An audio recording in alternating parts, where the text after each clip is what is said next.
Network Marketing Pro is proud to present the national bestseller, Go Pro, 7 Steps to Becoming a Network Marketing Professional, read by its author, Eric Worre. I remember the day I was introduced to network marketing for the first time. It was January 1988. I was 23 years old and selling real estate for a small company owned by my father and his friend, John Joyce. I was newly married with a little boy. I was already behind on my bills and I was scared. The year before, I had earned about $45,000 in real estate commissions, which was a good thing. The problem was that I'd spent about $60,000 and didn't save any money to pay my taxes, which would be due in just a few months. When John Joyce came to my desk that day and said, "Eric, I think I have a way for us to make some extra money," I said, "Tell me more." He went on to say a good friend of his had something to show us and had invited us to his house. So I got in the car with John and my dad and drove over to check it out. When we arrived, he brought us into his living room, popped a tape into his VCR and hit play. I sat and watched this crazy video. It was filled with mansions and limousines and testimonials of people making fortunes virtually overnight. It was so over the top, I just couldn't believe it to be true. So I proceeded to tell everyone I thought it was a bad idea and I wasn't interested. My natural mental filters just couldn't let it in. Then something interesting happened. John and my dad said, "Okay, that's too bad, but we're going to do it anyway." This had a major impact on me because the only thing worse than being broke and in debt was the thought of seeing these two go on to make huge money without me. So I changed my attitude, pulled my dad aside, and asked him if he'd loan me some money to sign up. Thank God he said yes, because deciding to become a network marketing distributor completely changed my life. When I got started, I treated my business like most people do, which is to say I didn't treat it like a business at all. I got in, made some phone calls, and hoped my timing and positioning was enough for me to get lucky and make a few bucks. And at first it worked. I did make some money, and it was very exciting, although I have to disclose something to you. For those first few months, my entire strategy was to quickly call all of my dad's contacts before he had time to get to them. I thought if I called them, told them my dad and John Joyce were involved, and got them to a meeting or to watch a video, then if they were interested, my dad wouldn't fight over who got the credit, since I was in his organization. I had limited success with this, but as you can imagine, it didn't last long. So 3 months after I got started, my network marketing income dried right up. And when it did, my positive attitude completely went away. I started to blame everything and everyone for my lack of success. My upline wasn't giving me enough help. The company didn't provide adequate training. I didn't know enough people. No one would respect me because I was so young. I blamed the product. I blamed the company. I blamed the economy. I blamed everyone but myself. But I had a big problem. Blaming the world wasn't helping to pay my bills, and I'd walked away from real estate after that first commission check. It was going to take too long to get a real estate commission, and I had no college degree, so getting a decent paying job was out of the question. The only place I could go to create some cash flow was back to network marketing. So I put my head down and went to work. At first, it wasn't easy. In fact, in my first 3 years, I rebuilt my organization 7 times. I'd build it up and it would crash, and I'd build it up again and it would crash over and over and over again. After those first 3 years, I was more than discouraged. I'd almost lost hope. Then something happened that changed my life. Actually, it was a combination of 2 things. It was the night before a company convention, and I was watching a news program on television. They had a guest who was an expert on a topic I can't recall now. What went through my mind was, how does a person become an expert on that topic? The only thing I could think of is they must have decided to become experienced, learn everything they could, read every book, talk to every other person, and learn it so completely that they became an expert. The next day I went to the company convention and watched superstar after superstar walk across the stage. And then it was like being hit by lightning. It finally clicked in my brain that if I truly decided to do it, I could become an expert at network marketing. I could focus on the skills. I could practice until I became an expert, and no one could stop me.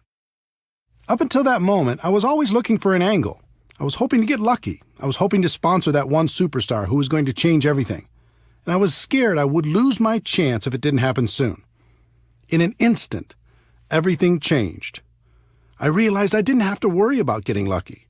Timing and positioning were nice, but not necessary for my long-term success. I didn't have to worry about my upline, knowing the right people, or anything else. All I had to do was become an expert. So I decided that day to change my focus and develop the skills to become a network marketing professional. It was a day that changed my life. Since then, my life has been an amazing adventure. Network marketing became a career for me. I have complete time freedom. I've met the most amazing people around the world.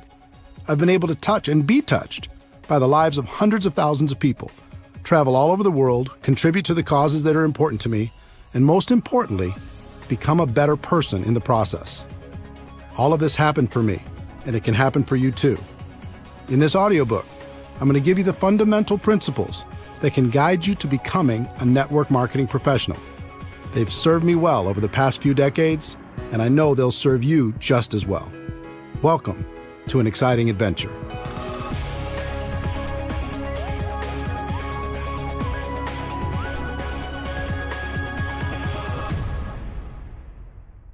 Chapter 1. Network marketing isn't perfect, it's just better. Do you feel restless? Do you feel unsatisfied? Do you feel there must be a better way when it comes to your work and the way you make your living? The good news, there is a better way, but it's different than what you were taught in school. Let me explain. As I travel and speak around the world, I like to play an audience participation game. I ask people to help me create the ultimate business and to tell me specific things they'd like to have in that business and the things they'd like to avoid. It always makes for a very interesting list. If we were face-to-face, I'd do the same thing with you now, but since we're not, let me summarize what people from over 30 countries have told me while creating what I like to call the perfect career list. People usually start naming things they don't want. No boss, no commute, no alarm clock, no employees, no politics, no compromises, no discrimination, no educational requirement. And then as people start to use their imagination in a more positive way, they start to visualize some positive attributes. Something positive, great product or service, unlimited income, residual income, enjoy the people you work with, time freedom, something meaningful, personal growth, lots of perks, international, contribution to worthy causes, low risk, low startup cost, economy proof, tax benefits, fun. Now you might add some attributes of your own, but wouldn't you agree that's a pretty good start? Imagine being able to enjoy a career with those attributes. All jobs that I know of fall into one of 5 categories: blue collar, white collar, sales, traditional business ownership, and investing. Blue collar careers. Here's the Wikipedia definition of blue collar. A blue collar worker is a member of the working class who performs manual labor. My definition is somebody who labors to fix something, make something, clean something, build something, or service something or someone. In my life, I've worked many blue-collar jobs, and for anyone who's ever engaged in this line of work, there's a certain satisfaction in a job well done. But here's the big question. Can blue-collar work deliver on the perfect career list? The obvious answer is no.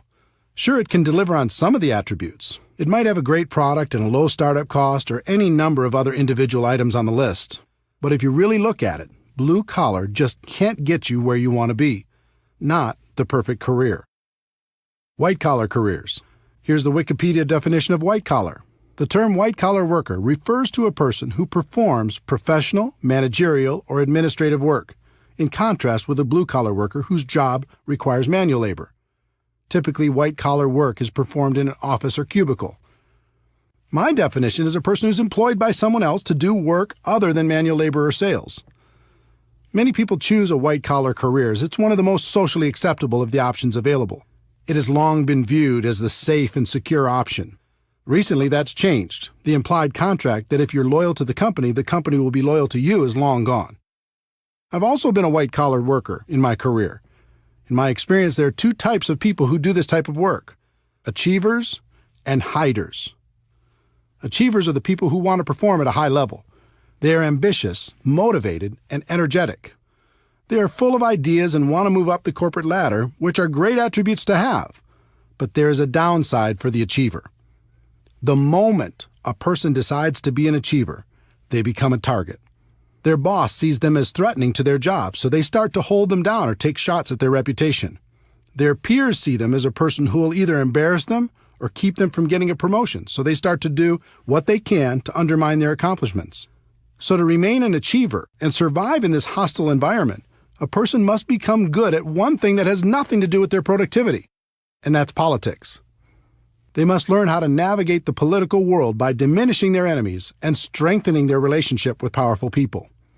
In fact, some of the most successful people in the corporate world aren't achievers at all. They're just pure politicians. So if you decide to work in the corporate environment and to be an achiever, you must accept the fact that you must become a good politician also. Now let's talk about the hiders. These are the people who hate politics but still need a job.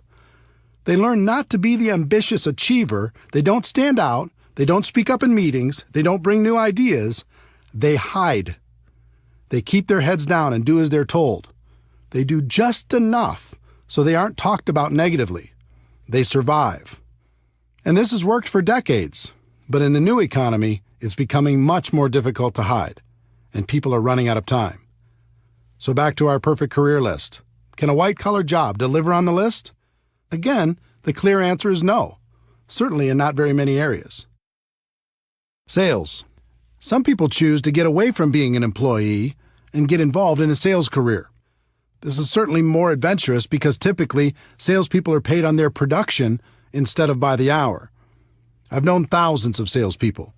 There's a common theme I've noticed over the course of my career.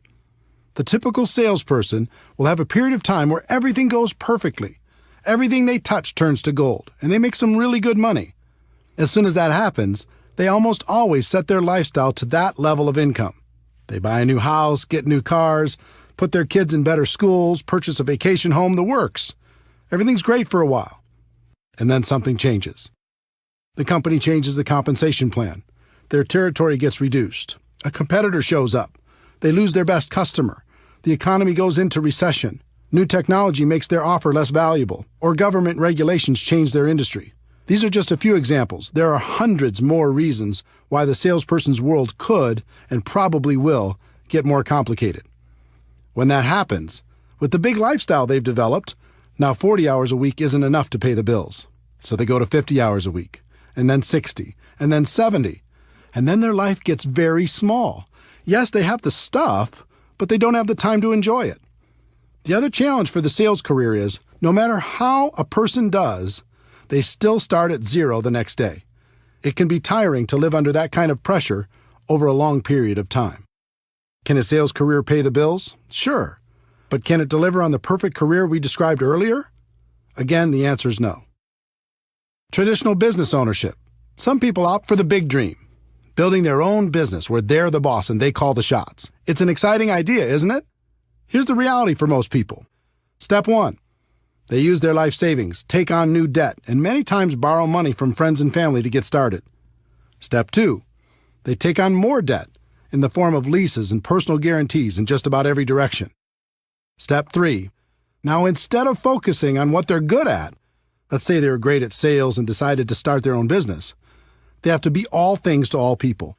They act as attorney for legal matters, accountant for financial matters, babysitter for employee matters, negotiator for purchasing matters, and collection agency for accounts receivable matters. They even get to take out the garbage. They're doing everything but selling, which is what they were good at in the first place. Step 4. They struggle. Instead of owning the business owns them. They're the first person to work and the last person to leave, and after everyone else gets paid, they might be able to take home enough money to pay their own bills, let alone reduce the debt they incurred to start the business in the first place. Step 5. They succeed or they fail. They either hit a point down the road where the business is successful, or they fail, many times filing for bankruptcy and falling back into a corporate or sales job. And even if they are successful, that usually means a lifetime of long hours and stress. Sounds romantic, doesn't it? If you haven't started your own business before, ask friends who have if this description isn't accurate. Most people who start their own traditional business aren't worried about getting a return on their investment. They just want a return of their investment. It's pretty clear that traditional business ownership can't provide the perfect career as we've described it. The investor. The last category of ways to earn a living in the world today is to be an investor. And what do you need to become an investor? Money, right? If you don't have a lot of money, it's going to be very difficult to earn a living from the return on your investments, especially if you try to be conservative to reduce the risk of loss. But let's say you do. What's the next thing you need in order to be a successful investor? You need to have incredible knowledge and skill. I know more people than I could count who were skillful real estate investors over the years. But when things radically changed in the real estate market, their skill couldn't help them. They lost big. Would you like to invest in someone's traditional small business? Good luck. In most cases, you won't be an investor. You're more likely to be a philanthropist. How about the stock market? People do great there, don't they? A few do, at least from time to time. But I know more people who've lost than have won, especially in the past decade. It's very difficult to have guaranteed returns when you're not in control. And trust me, as an investor, you are not in control. Anything can happen, and it can happen overnight. Let me tell you a story to illustrate that point. In late 2001, I was living large. I'd sold a company I co-founded and was working as a very highly paid consultant. For my part of the sale, I received approximately 170,000 shares of stock in the new company. It was publicly traded on the New York Stock Exchange and selling for about $44 a share, which meant the value of my stock was around $7.5 million. I had big income and a great portfolio. Life was good. I used part of the stock to secure a home construction loan of about $2 million for a dream house I was building. As for the rest, I didn't diversify because I knew the company was in great shape with a good product and an amazing sales force. Then something out of my control happened. Overnight, the stock went to $37 a share because a group of investors had targeted the company and shorted the stock. In other words, the lower the stock price went, the more money they'd make. I thought it was ridiculous because the company was doing great. So I bought some more shares at $37, using my existing shares as collateral, knowing the price would go back up. It went to $33. I bought more shares. It went to $27. I started getting margin calls, which meant if I didn't send them money, they were going to start selling my shares to cover the losses. I didn't have it to send. The stock continued to go down. It went all the way to $10 a share, and my $7.5 million was gone. Poof. All in less than 90 days. Now, the stock eventually came back and the company was taken private for $65 a share, but I wasn't there to capitalize on it. I was wiped out. Could I have been smarter? Sure. Did I make mistakes? Absolutely. But here's the lesson. If you're going to be an investor, you have to accept that things will be taken out of your control from time to time. And when that happens, it can be very expensive. So back to our perfect career list. Can being an investor deliver on that list? I don't think so. We've talked about blue-collar work, white-collar work, sales, traditional business ownership, and investing. And none of them can deliver on our perfect career list. So is the perfect career even possible? The answer is yes, but to get there, you need to understand that everything is changing. The old models of compensation are dead or dying, and we are going through the biggest economic shift in any of our lifetimes. The new economy, the world as you know it, has changed. For the people who don't recognize that fact, it will be the worst of times. For the people who do, it will be the best of times.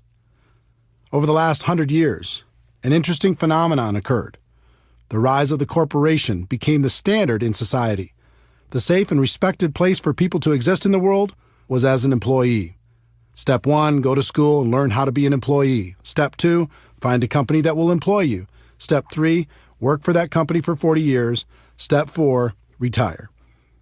In recent decades, the promise of being rewarded by the company for your loyalty and hard work has been exposed as a myth. People began to realize the loyalty they were giving to their company was not being given in return. So a different process evolved. Step 1, go to school to learn to be an employee. Step 2, find a company that will employ you. Step 3, switch companies for various political or economic reasons every 3 to 5 years over the course of your career. Step 4, find that you can't retire comfortably after 40 years, so you keep working. And now we're going through the biggest shift in any of our lifetimes. For a century, companies have paid people by the hour, by the week, or by the year. That's changing on a global level. The world is moving towards a performance economy, and it's already happening. Here's what that means. In the future, you're only going to be paid for performance. You won't be paid for your time anymore. Servers in the food industry already live in this model. They get a very low hourly wage required by law, and they make their living through tips based upon their performance. If you can imagine the same model being applied to virtually every job in the world, you'll see what's coming. The person cleaning the rooms in a hotel won't be paid by the hour anymore. They'll be paid by the room. For office workers, here's an example. A person has a $60,000 annual salary. Step one, the company will lower that salary to something like $50,000 because with today's marketplace, there's other people who will take the job for a lower amount. Step two, they'll reduce their base salary to something like $20,000 a year. Step three, they'll tell that person that they can get an additional $30,000 over the year if they hit certain performance benchmarks on a monthly basis. In other words, if they hit their numbers, they can make an additional $2,500 a month. Now the pressure's on and the company's loving it. If you don't hit your numbers, they can save even more money. If you do hit your numbers, guess what's in your future? They're going to raise your requirements. Unless you are extremely specialized, this will happen to you if it hasn't already. Count on it. And it will happen in every single profession worldwide. The evolution has begun. Why is this happening? One, it's a better model for the company. They'll get better results with less expense. Two, the new economy needs fewer people, so the company has more people competing for fewer and fewer jobs. Let me explain why the new economy needs fewer people. The exponential rise of technology has changed everything. Over 100 years ago, 90% of the population worked in agriculture. Today, because of dramatic efficiencies, it's less than 1%, and the farming jobs are gone. Remember customer service call centers where you talk to people? Today you talk to a machine, and those jobs are gone. Remember when companies had a massive amount of salespeople? Now people order online, and those sales jobs are gone. Remember Blockbuster Video and all of its employees? Now people watch movies on their handheld or tablet devices, and those jobs are gone. I love books, but go to your local bookstore while you can. They'll be history soon, and so will the jobs provided by those stores. I could go on and on through virtually every work category in the world. Technology and efficiency are eliminating jobs every single day, and there's nothing we can do to stop it. In fact, it's only going to accelerate. If you're sitting there waiting for the economy to bounce back and for jobs to return, don't. They aren't coming back. Just like the children of farmers saw the handwriting on the wall and left farming for new vocations, the same thing is happening for people working in old economy jobs. To survive, they'll need to open their eyes to this reality and find something new. Network marketing is better. The best way I know to not only survive but to thrive in the new economy is network marketing. There are important products and services in the world today that need to be promoted to the people who need them. Consumers still need to be educated. Companies have choices. They can dive into the ever-fragmented world of advertising to get the word out. They can hire a large and expensive sales force to sell their products or services, or they can utilize network marketing to tell their story to the world. More and more, companies will choose to use network marketing because it fits the new economy. They can provide all the corporate support and paid distributors on a purely performance basis to promote their products. It's extremely efficient because in the new economy, word-of-mouth advertising continues to work better than any other form of promotion. The company can just take the money they would have spent on advertising and promotion and pay it to their distributors to spread the word. What that means for you as an entrepreneur is that you can receive all the benefits of traditional business ownership without the typical risks. And there will be no cap on your income because network marketing companies want you to make as much as possible. If you're going to be paid for performance anyway, why live with the cap? The catch to network marketing. This all sounds great, and it is. But there's a catch that most people won't tell you. Here it is. You must accept a temporary loss of social esteem from ignorant people. That means for a while, people still living in and trying to function in the old system will think less of you. They won't understand. They'll think you're crazy for being involved in network marketing. And actually, the word accept isn't completely accurate. You need to do more than that. You need to embrace the temporary loss of social esteem from ignorant people. You are seeing the future before it becomes apparent to everyone else. You are the smart one. You are the person taking action to live a better life. There's a reason why people will think less of you, and it's not just because they're stuck in the old system. Let me see if I can help you better understand this, because if you decide to make network marketing your profession, it's important to know. Most people have either joined a network marketing company or know someone who has. This is what goes through the mind of virtually every person who decides to get involved. I can think of 5 or 6 people who might do this too. My sister'd be great. My friend loves this kind of thing. I know this other person who'd be amazing. Okay, I'll join. In other words, they aren't joining a profession. They're just hoping to get lucky, sign up a few people to cover their own startup costs, and sit back and wait for the money to roll in. The allure of being paid for someone else's efforts is powerful, but often badly misunderstood. They haven't started a real business. They just purchased a glorified lottery ticket. Imagine a lottery ticket with 6 scratch-off spots. Those spots represent each of the people the new person thinks will certainly join. They approach those people and try to get them to join. And because of their lack of skill, most of them end up with nothing, just like the lottery ticket. This becomes just another lost opportunity. And since they've acted in unskilled ignorance, they may have damaged some friendships as well. So they rip up the ticket. And instead of taking responsibility for not really starting their business, they blame network marketing and make sure to tell the world, look, I've been there. I've done it. I talk to every person I know. And network marketing just doesn't work. Save your money. That's what you're dealing with if you choose this as a profession. The opinions of ignorant people who think they've done it right and it doesn't work. If that's going to be too hard to handle, then network marketing isn't for you. But if you can embrace it, the world is yours. The people who embrace this get paid big money. Companies will pay unlimited amounts to people who can help blind people see, who can educate the ignorant, and who can build a community of like-minded people. Some people like to say perception is reality. I hate that saying. All great leaders in the world have ignored it for centuries. What if Nelson Mandela had said perception is reality? What if Martin Luther King Jr. had said perception is reality? What if Steve Jobs had said perception is reality? The great leaders of the world said, reality is reality, and I'm going to do everything possible to help people understand that fact. The truth is, network marketing isn't perfect. It's just better. And that's reality.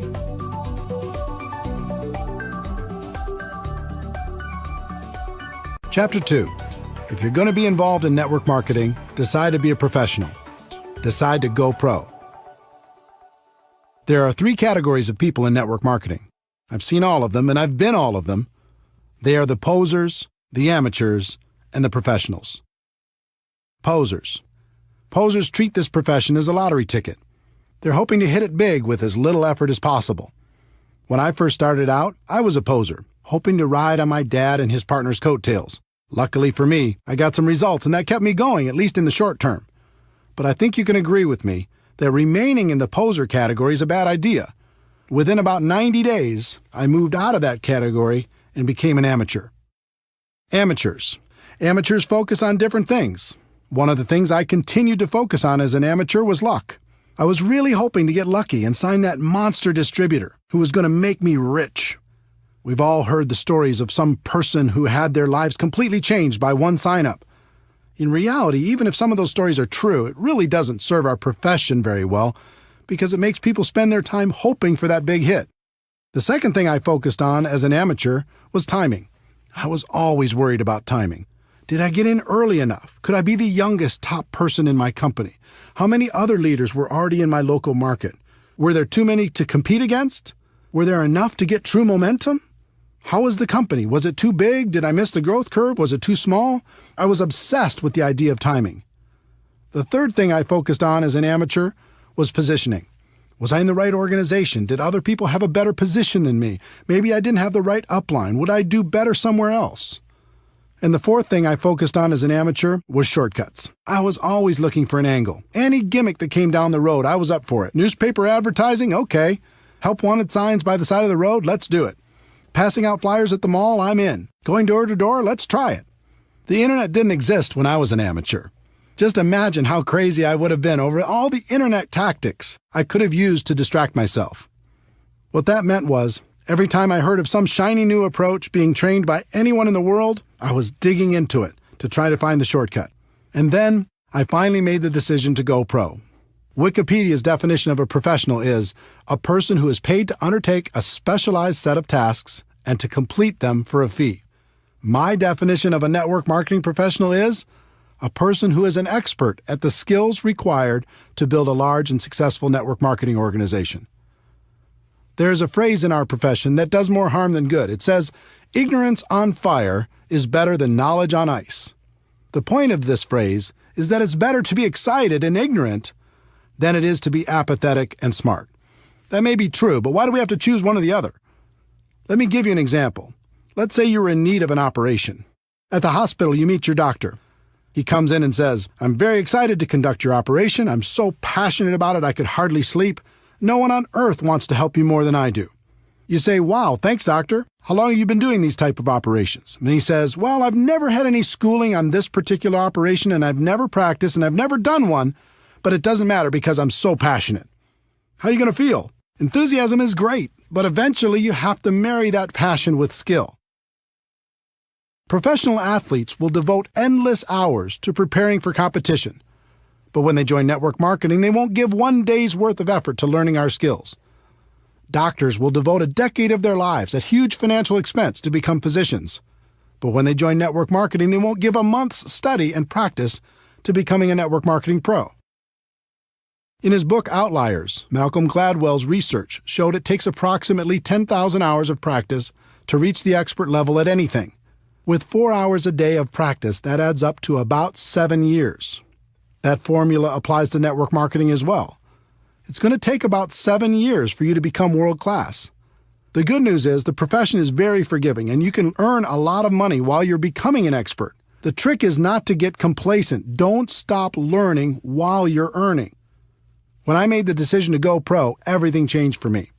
I stopped focusing on luck, timing, positioning, and shortcuts. I even stopped focusing on the money.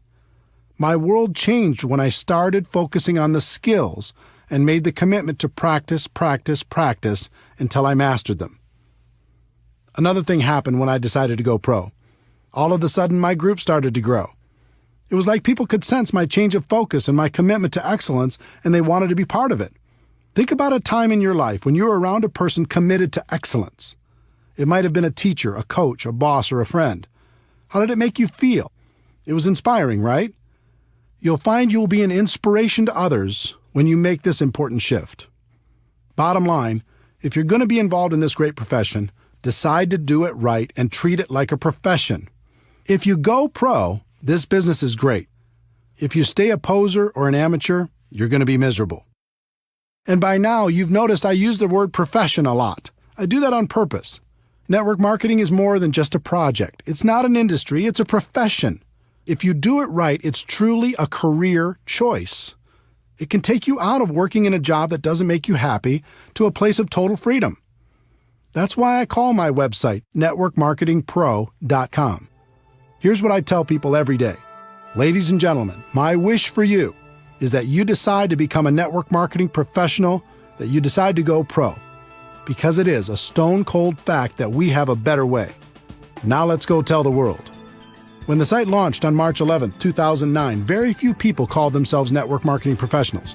That's no longer the case. Millions of people have changed the way they think about our business, and I'm proud of that fact. I look forward to the day when it's common for people to hear, "I'm a doctor, but I'm also a network marketing professional. I work in construction, but I'm also a network marketing professional. I'm an athlete, but I'm also a network marketing professional." The more people hear those words, the more the world will be ready for a better way.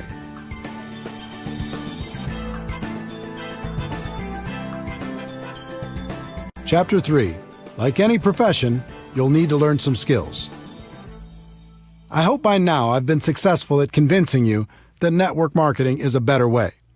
I hope I've also gotten the point across, if you're going to be involved, it's best to become a professional. The next step is recognizing that you'll need to learn some skills. But before we get to those skills, let me give you some good news. Unlike most professions, you're not going to need a lot of money for your education. You won't have to take out student loans, and you can actually earn while you're learning. In addition, this profession isn't biased. In fact, it's the most equal opportunity in the world. Your background, experience, contacts, age, race, or gender aren't going to be factors in your ability to learn the skills to go pro. And finally, this isn't complicated. The skills necessary to grow a large and successful business are extremely learnable, and you're going to have a surprising number of people financially motivated to help you learn them. There are 3 primary elements to your network marketing business. First, you have the company's products. If some people are successful in marketing those products and you're not, it isn't the product's fault. In other words, everyone in your company has the same products to offer to the public.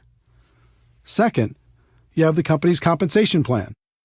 If some people are making a lot of money and you're not, it isn't the compensation plan's fault.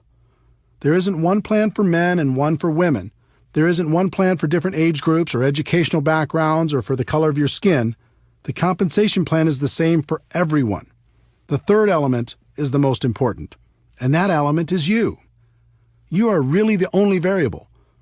Everyone has the same product and the same compensation plan, but you're going to be the difference between success and failure.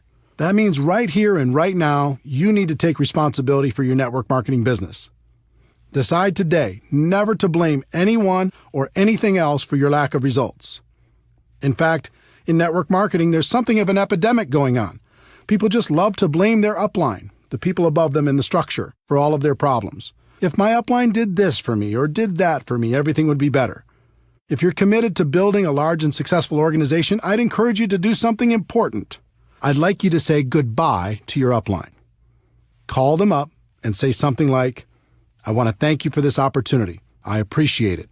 Getting into business for myself was important, and I appreciate you introducing me to a company that you believe in and that I now believe in as well. But from now on, when it comes to building my business, I'm going to use you as a resource, but never as an excuse. I may call on you from time to time. If you're available, that's great. If you're not, that's okay too. I'm going to build my business, and I understand one thing. It begins and ends with me." Everything changes when you take full responsibility for your network marketing career. Would it surprise you to know that there are only 7 fundamental skills necessary to build a huge business in network marketing? 7, not 70. Each one's fairly basic, but it always amazes me how little effort people put into learning them. If a college course were offered on network marketing, it would be one of the easiest classes to take. It's not rocket science, but you'll be happy to know it's one of the highest paid skill sets in the world. Let's explore each of them together.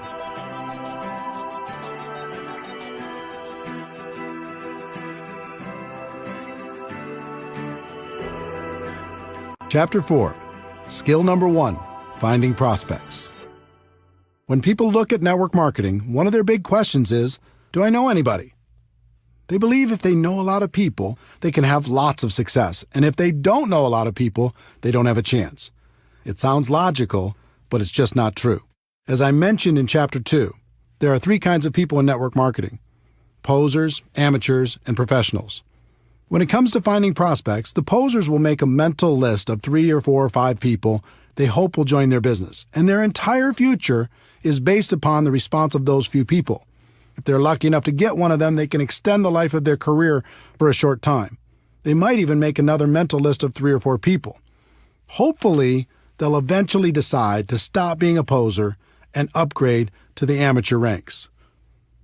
Would it surprise you to know that approximately 80% of all the people who join network marketing approach the task of building a business as posers?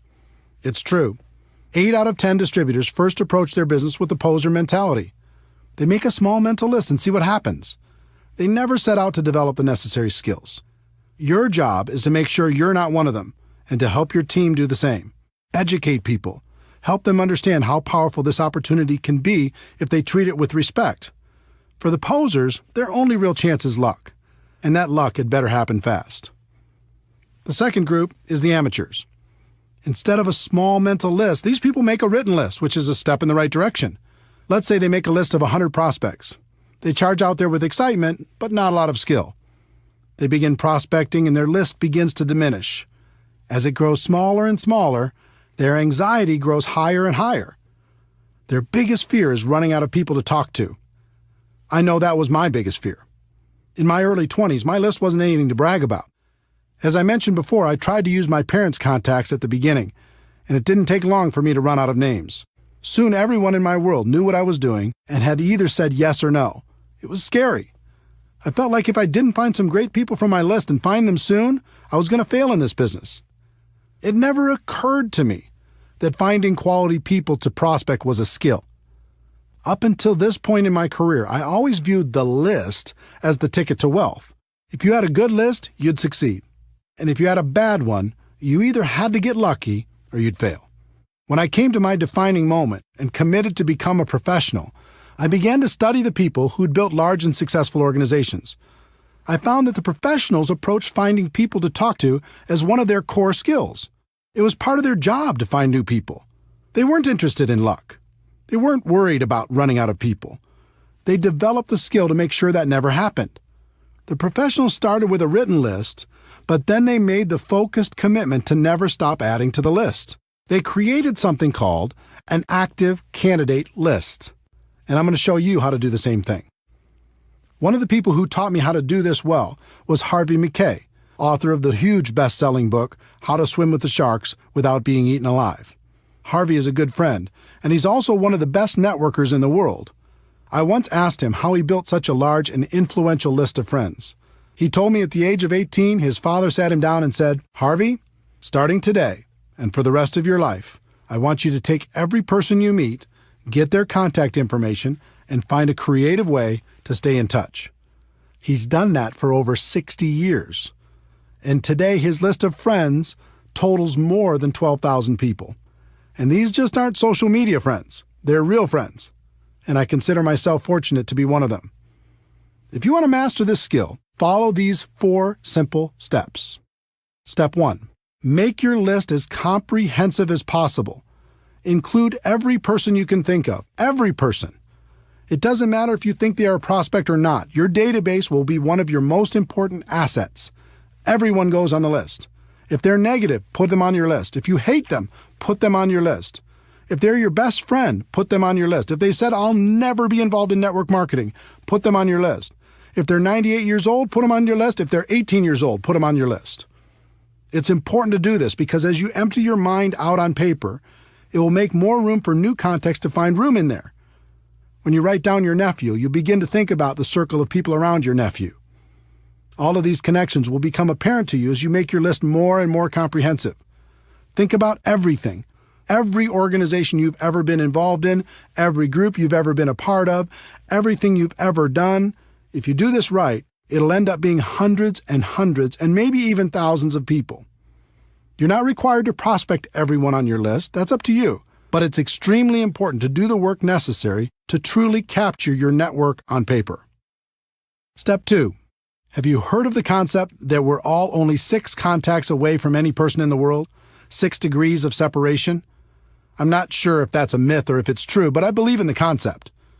So step 2 is looking at your list and thinking about the people they know. The 2nd degree of separation. Chances are you'll know most of them also. Think about members of your family. Who do they know? Add them to your list. Think about your friends. Who do they know? Add them to your list. Think about all the relationships in your life. Who do they know? Add them to your list. Don't worry about what you're going to do with this list yet. We'll talk about that a bit later. Just keep building it. Step 3. Constantly expand your list. This is why the professionals call this an active candidate list. It never stops growing. The pros have a goal to add at least 2 people to their list every single day. They may not prospect them, but as Harvey Mackay's father said, they go on the list, and you should find a creative way to stay in touch. Harvey's book, Dig Your Well Before You're Thirsty, deals with this concept. If you think about this as a core skill, you realize it isn't very hard. You come into contact with people every day. Just add them to your list. You meet people through online social media. Add them to your list. You do business with new people. Add them to your list. My friend Jordan Adler is the author of Beach Money. He's also a 7-figure-a-year earner in network marketing. He's a master at step 3. He just lives his life and is always making new friends. And if you look at his business, almost all of the people he's recruited into his huge organization are people he didn't know before he started his network marketing business. He's a pro. Professionals develop a higher level of awareness. They pay attention to the world. They know they'll be introduced to new people all the time. Posers and amateurs don't even notice. They just go through their day saying, "What people? I don't see any people." How hard would it be to raise your awareness and add 2 new people a day to your list? Think about it. If you did that 6 days a week, that is over 600 new people a year. Do that for 5 years, and it's over 3,000 people. Can you see why professionals don't worry about running out of people to talk to? Please understand, I'm not saying you should assault these people with your pitch the moment you're introduced. Some people in network marketing make that mistake, and it's not good. Just add them to your list, make friends, develop a connection, and when the time is right, you can help them understand what you have to offer. Step 4, network on purpose. Professionals network on purpose. It's hard to meet new people if you're hiding from the world. Get out there, have some fun, join a new gym, have fun with a new hobby, volunteer for a cause that's important to you. Find places and organizations where you can meet new people. Not only will it be good for your business, but you'll also make some great friends.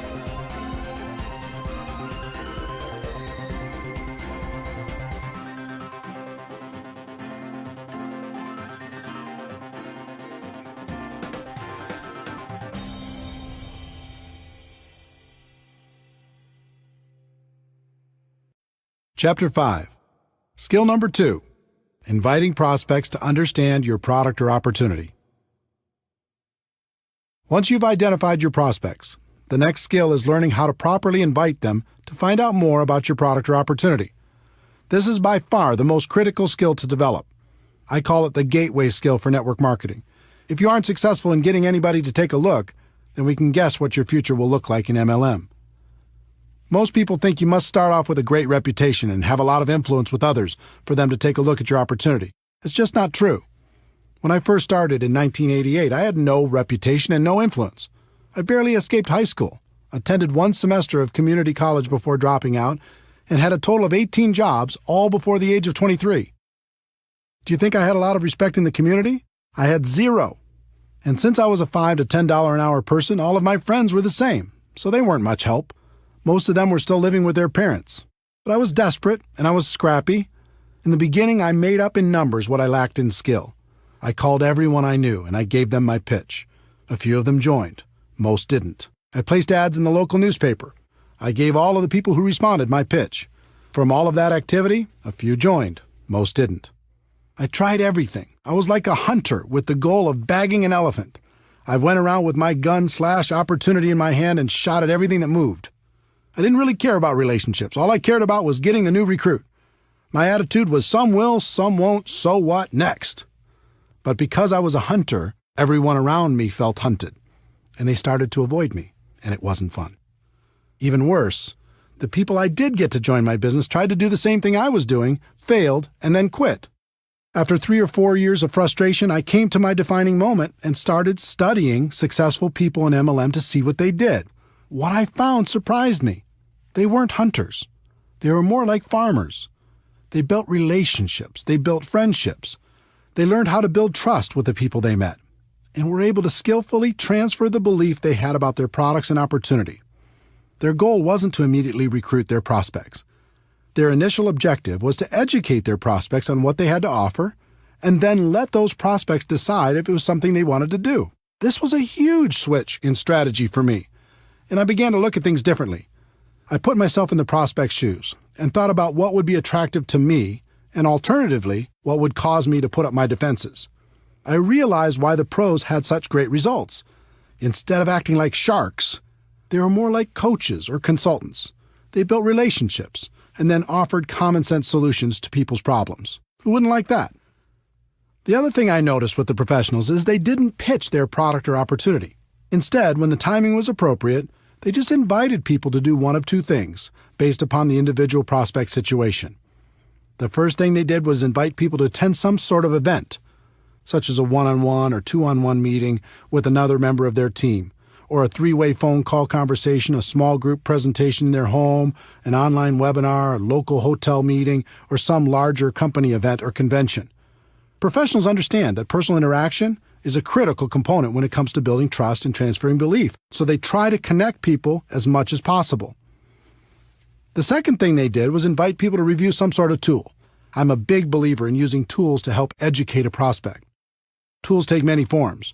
There are CDs, DVDs, magazines, brochures, websites, and online presentations. With some companies, you can even let people sample the product and treat that as a tool. There's no question that technology continues to evolve, offering more and more convenient ways to help educate prospects. but I have to interject a personal opinion based upon experience. While technology allows us to get people quality information quickly, there's nothing like a physical tool. In a world of bits and bytes and in a network marketing world where it's important to build trust, a physical tool makes it real. Of the two methods used to help educate the prospect, events are the most effective. There are lots of reasons. There's a physical interaction from meeting with people, and that helps build trust. There's the important element of social proof. It's valuable for the prospect to see that there's other people actively involved and find out what those people are like. There's education on the product and the financial opportunity. They get to see firsthand the kind of support that's involved, and they realize they won't have to do everything by themselves. In most cases, there's an excitement and urgency at these events, and they get to hear stories of how things are going for other people. Those are some of the benefits. The only downside to events is they can be difficult to schedule and confirm, especially for a brand new person. If you don't have the skills, it's fairly common to invite 20 people and have 1 or 2 show up, and that can be very discouraging. For building a large and duplicating organization, I've found that a tool is a better first step. Remember, our goal is education and understanding. We want people to know what we have and understand how it can benefit their lives. A tool is a great way for people to become educated and hopefully excited in the middle of their busy lives. They might not have time to drive across town to meet with you, but they can listen to a CD in their car or watch a short DVD, read a magazine, or watch an online presentation. If you were to look back at my career, you'd see that tools changed everything for me. In 1990, my company came out with a video that was dynamic and exciting. Even though it was wildly expensive at $15 each, back then it was worth it. Because when you learned how to invite people to watch that video, the results were dramatic. Everyone in the company became focused on a daily method of operation that centered around inviting people to watch our video. We allowed no distractions. Our entire culture revolved around this strategy, and our growth went through the roof. Events were still very important, but they were a second step after a person watched our video. By adopting this new approach, my organization finally broke out, and I was able to enjoy the experience of having a group that grew with or without me. It was more fun than I can describe. My group grew from a few dozen to a few hundred and then a few thousand. All I did was learn how to successfully invite people to watch a video, follow it up with an invitation to an event, and teach everyone else to do the same thing. The second career breakthrough took the form of an audio cassette. Yes, I said cassette. This was 1992, and that's all we had. The company was launching something new and exciting, and this time I personally recorded an audio that explained the opportunity in detail. We sold it for 50 cents a piece, which covered our costs, and in less than 1 year, that little audio cassette sold over 1 million copies. We taught people how to invite prospects to take that cassette, put it in their car, and listen to it right away. The results were amazing. We trained people to get 100 cassettes at first, get them out to everyone they knew, and then had them focus on getting out 2 a day after that. Using that simple system, my income grew to almost $1 million a year. Different companies use different tools and event strategies to grow their business. Some use home parties, some use online presentations, some use one-on-ones with magazines and flip charts. Find what's working best in your particular company, develop your daily method of operation, and then train your people how to effectively do the same and invite their prospects to plug in. As a professional, you're going to be inviting your prospects to review a tool or attend an event. Here's what you're not going to be doing. You're not going to be pitching people and trying to dazzle the world with your wisdom. That approach will feed your ego, but steal from your bank account. Let me give you my formula for financial independence in network marketing. Your ability to get a large group of people to consistently do a few simple things over an extended period of time. It was this formula that helped me break out of network marketing mediocrity, and it will help you do the same. For years, I focused and depended on my ability to persuade other people to join me. Then I graduated to finding a few key leaders I could train to do what I was doing. And finally, I learned the formula I just gave you and began to focus on getting a large group of people to consistently do just a few simple things and to keep doing them. When that happened, everything changed for the better. Those are the fundamentals. Let's take a moment to talk about the emotions of inviting. There are 4 basic rules. Rule number 1. You must emotionally detach yourself from the outcome. This is extremely important. Remember, our initial goal is education and understanding. It's not getting a new customer or signing a new distributor. In other words, if you disconnect your emotions from that outcome and just focus on education and understanding, everything gets very simple. This sounds easy, but it's difficult to do. All of us come into this business with the hope of recruiting some great people. It's hard to disconnect from those expectations. But you need to remember, we're not hunters. We're not sharks. Our job is to educate people and help them understand what we have to offer. We act as consultants, offering suggestions on how people can live a better life. If you focus on getting a customer or a new distributor, you'll constantly be disappointed and you'll find your prospects running away from you. If you focus on education and understanding, you'll have fun and your prospects will enjoy the experience. Rule number 2, be yourself. So many people become a different person when they start inviting. This makes everyone uncomfortable. Be yourself. Just focus on being your best self. Rule number 3, bring some passion. Enthusiasm is contagious. It's okay to get a little bit fired up. Get focused. Listen to some music that inspires you. Smile when you're on the phone. I assure you, your positive emotion will translate into better results. Rule number 4, have a strong posture. This was a big one for me. At first, I was so insecure, I didn't think anyone would take me seriously. But as I watched the professionals, I noticed their posture. They were bold, they were confident, they were strong. So I decided to be bold as well. I stopped apologizing all the time. Instead of saying, yes, I know I've had a lot of jobs so far in my life, but I'm hoping this will be the change I've been looking for, I started saying, guess what? I'm sick and tired of the life I've led up until this point, and I've decided to take charge. I wouldn't bet against me because I'm serious. You feel the difference? Be yourself, but be a bolder self. Be yourself, but be a stronger self. Be yourself, but be a more confident self, at least when you're inviting. I found I could do that for short periods of time at the beginning. And just like building a new muscle, I could eventually do it longer and longer until it became part of me. So now that we've set the stage, let's go through the invitation formula. This formula is designed to be used over the phone or face-to-face. It's not to be used with texting, email, or any other communication tool, just on the phone or face-to-face. This can work with your warm market prospects, someone you know, or cold market prospects, someone you meet while living your life. I'll give you examples for both.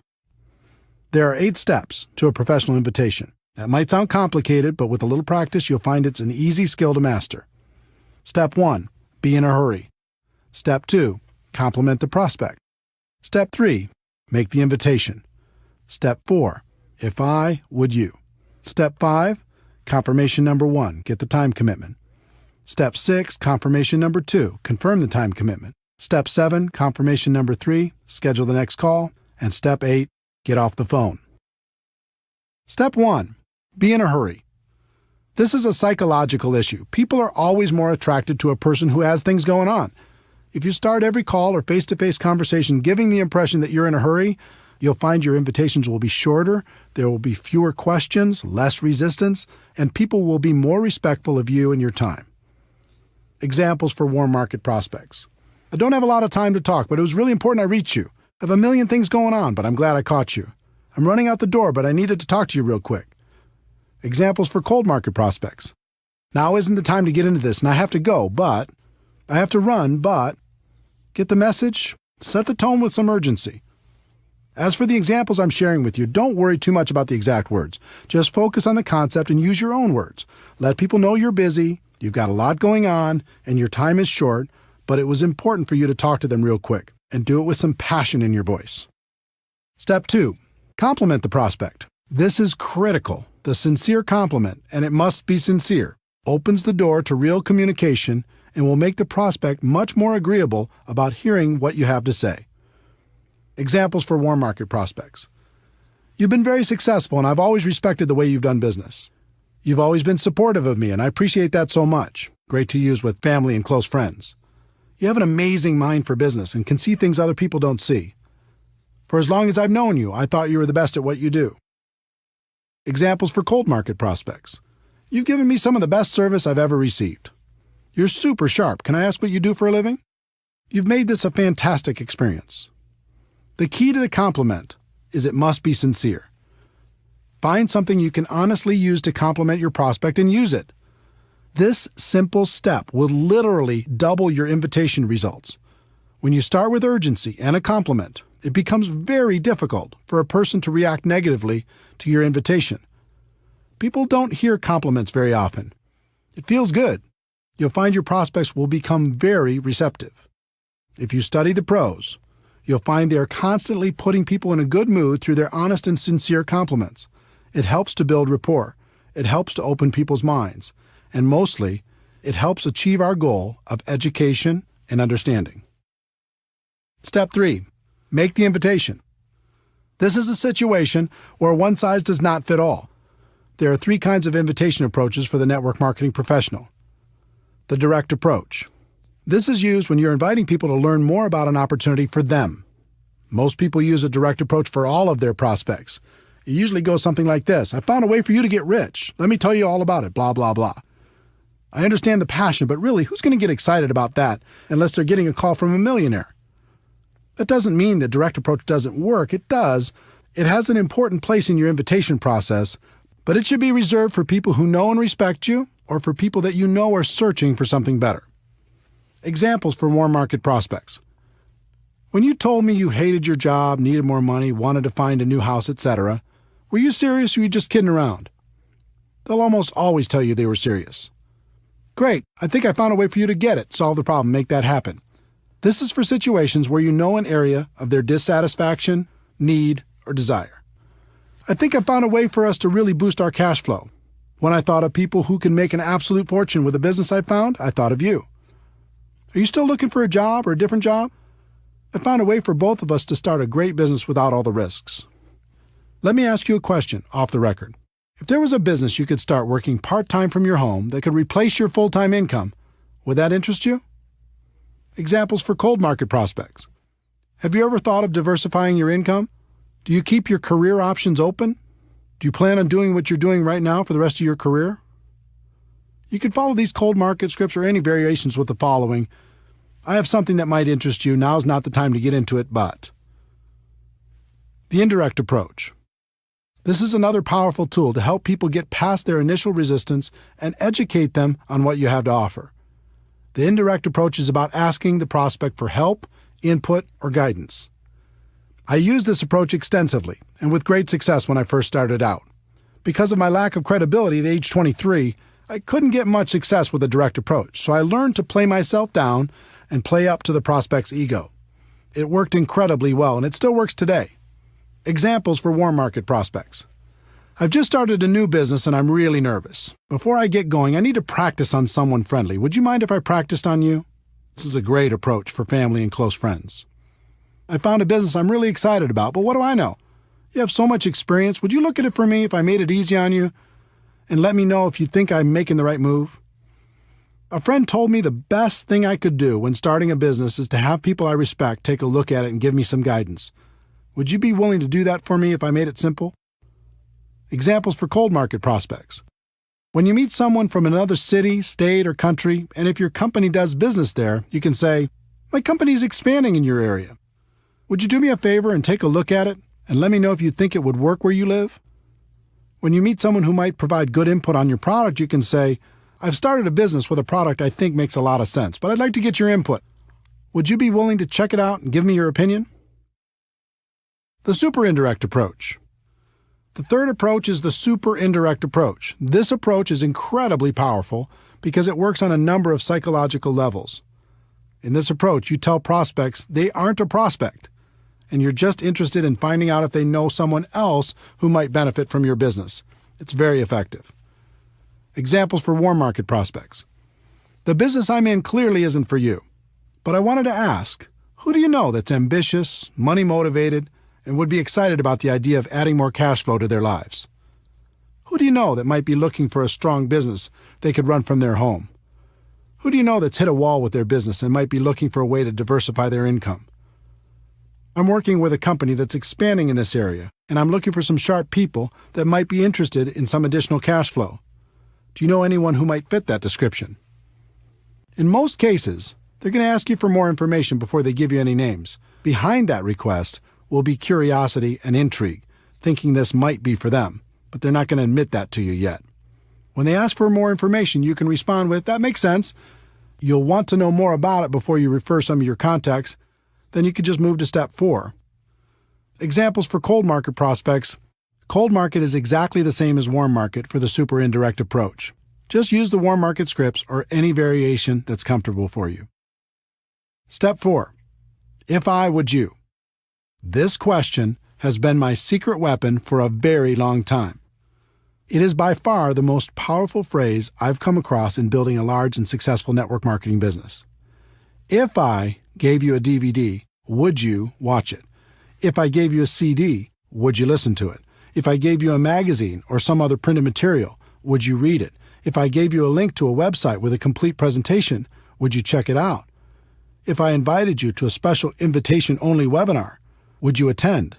If I invited you to a special invitation-only conference call, would you listen in? This question is so powerful, and for a number of reasons. First, it's reciprocal.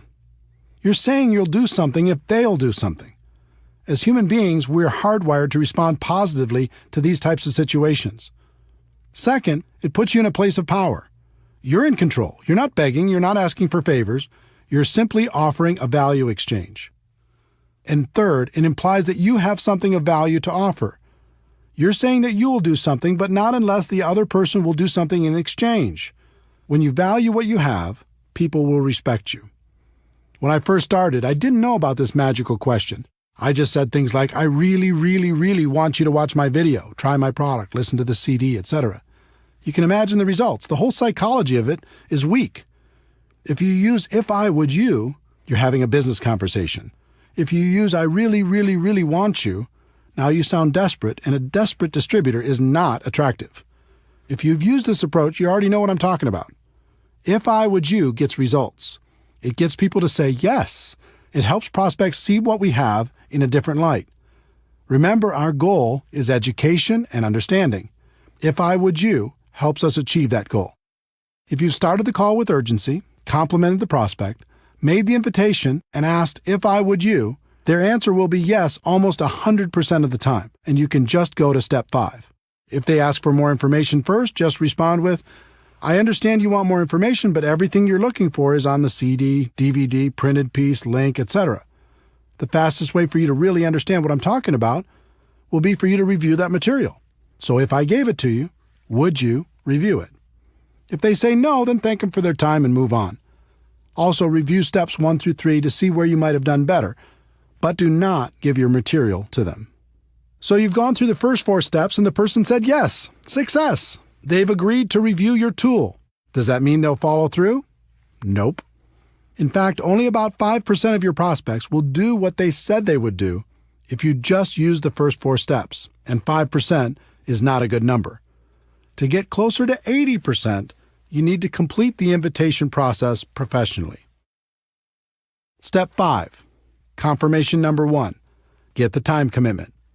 You've asked if I would you, and they've said yes. The next step is to get a time commitment. When do you think you could watch the DVD for sure? When do you think you could listen to the CD for sure? When do you think you could read the magazine for sure? When do you think you could watch the link for sure? Don't suggest a time for them. That's another mistake I made early on in my career. Just ask the question and wait for them to respond. This question makes them think about their schedule and their commitments, find a place to review your tool, and communicate that back to you. In other words, it makes it real. When you first asked if I would you and they said yes, it was someday. When you get the time commitment, it starts to be real. The only thing that matters is that they give you a time. It doesn't matter what that time is. Let them think about their schedule and tell you when they will have reviewed the materials for sure. About 90% of the time, they'll give you an answer. The other 10% of the time, they'll be vague, saying something like, I'll try to do it sometime. If they do that, then tell them, I don't want to waste your time or mine. Why don't we just lock in a time when you'll have seen it for sure? Remember, they've already said they'll review it in step 4. This is just confirming the time. The key to all of this is that they've now said yes twice. The first time when they answered if I would you, and the second time when you received a time commitment from them. So now you can give them the tool, right? Wrong. You're not done yet. The professionals take a few more seconds to complete a couple more steps before they're finished. Step 6, confirmation number 2, confirm the time commitment. If they tell you they'll watch the DVD by Tuesday night, your response should be something like, so, if I call you Wednesday morning, you'll have seen it for sure, right? If they say they'll listen to the CD by Thursday morning, your response should be, so if I called you sometime later in the day on Thursday, you'll have listened to it for sure, right? If they say they'll watch the link by July 1st, Your response should be, "So if I call you on July 2nd, you'll have looked at it for sure, right?" They will either naturally say yes or they will adjust the time slightly. In any case, the significance of step 6 is now they've confirmed 3 times and they are much more likely to follow through. And the key is, this isn't an appointment you've set. It's an appointment they've set. They said they'd review the materials. They would do it by a specific time. And if you called them after that, they would have reviewed the materials. You've asked the questions. Their answers made the appointment. Step 7, confirmation number 3, schedule the next call. This step is simple. Just ask, what's the best number and time for me to call? They'll give you what works best for them, and now you have a real appointment. All you have to do is be sure to remember to call when you said you'd call. They've said yes 4 times. The whole invitation took a few minutes, and your chances of achieving your goal of education and understanding has gone from about 5% to about 80%. Step 8, get off the phone. Remember, you're in a hurry, right? Once you've confirmed the appointment, the best thing to say to someone is something like, "Great, we'll talk then, gotta run." Too many people make the appointment and then unmake it by talking and talking and talking. Remember, our goal is education and understanding, and we're going to let the third-party tool do most of the work. Here are some examples of all 8 steps. A person you know who hates their job, direct approach. "Hey, I don't have a lot of time to talk, but it was really important I reach you. Listen, you're one of the most financially intelligent people I know, and I've always respected that about you. When you told me you really didn't like your job, were you serious or were you just kidding around?" They say they were serious. "Great, I think I found a way for you to create an exit strategy. I have a CD that describes what I'm talking about better than I can. If I gave you this CD, would you listen to it?" They say yes. "When do you think you could listen to it for sure?" They say Tuesday. "So if I call you Wednesday morning, you'll have reviewed it for sure, right?" They say yes. "All right, I'll check back with you then. What's the best number and time for me to call?" They give me the information. "Got it. We'll talk then. Gotta run. Thanks." A good friend, indirect approach. "Hey, I'm running out the door, but I needed to talk to you real quick. Do you have a second?" "Great. Listen, you've always been so supportive of me, and I appreciate that so much. I've just started a new business, and I'm really nervous. Before I get going, I need to practice on someone friendly. Would you mind if I practiced on you?" They say sure. "Great. If I gave you a DVD that laid out the information in a professional way, would you watch it?" They say yes. "It's about 15 minutes long. When do you think you could watch it for sure?" They say Thursday. "So if I called you Friday morning, you'll have reviewed it for sure, right?" "Fantastic. What's the best number and time for me to call?"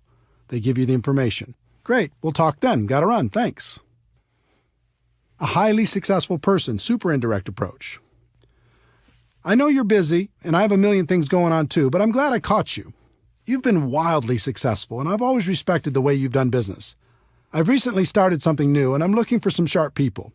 It's clearly not for you, but I wanted to ask, who do you know who's ambitious, money-motivated, and would be excited about the idea of adding a significant amount of cash flow to their lives?"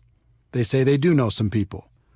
"I understand that you'd want to know more about it before you recommend people. I have a DVD that explains exactly what I'm doing and the kind of people I'm looking for. It's brief. If I sent one to you, would you review it?" They say they would. "Thanks. When do you think you could view it for sure?" They say next Monday. "Okay, so if I call you next Tuesday, you'll have reviewed it for sure, right?" "Okay, I'll check back with you then. What's the best number and time for me to call?" They give the information. "Okay, great. Thanks again. I appreciate it so much. Talk to you next Tuesday." A cold market prospect who's done a good job selling you something. Direct approach. "Now isn't the time to get into this, and I have to go, but you're super sharp, and I happen to be looking for some sharp people. Do you plan on doing what you're doing now for the rest of your career?" They say no. "Good. I have something that might interest you. Now isn't the time to get into it, but I have a DVD that explains it all in great detail. If I gave it to you, would you watch it?" They say yes. "When do you think you could watch it for sure?" They say Sunday. "So if I called you Monday, you'll have reviewed it for sure, right?" They say yes. "All right, I'll check back with you then. What's the best number and time for me to call?" They give you their information. "Okay, here it is. Thanks again for the excellent service, and I'll talk to you soon." Are you feeling the flow of how this works? Obviously, there are many possible variations for different kinds of prospects, but I hope these examples help you understand how everything comes together. In terms of scripts, it's best if you get the basic concepts down and don't focus too hard on the exact script. Life doesn't work that way. But if you learn to let your prospect know you're in a hurry, then compliment them, then invite them, then pass on a tool with "if I would you," then confirm using the process I described, and finally get off the phone or complete the invite, you'll do just fine. Remember, in recruiting, there are no good or bad experiences, just learning experiences. On your journey to become a network marketing professional, the best thing that can happen is for you to develop the skills to recruit on demand in any situation. Then you never have to worry about being lucky. So practice, practice, practice.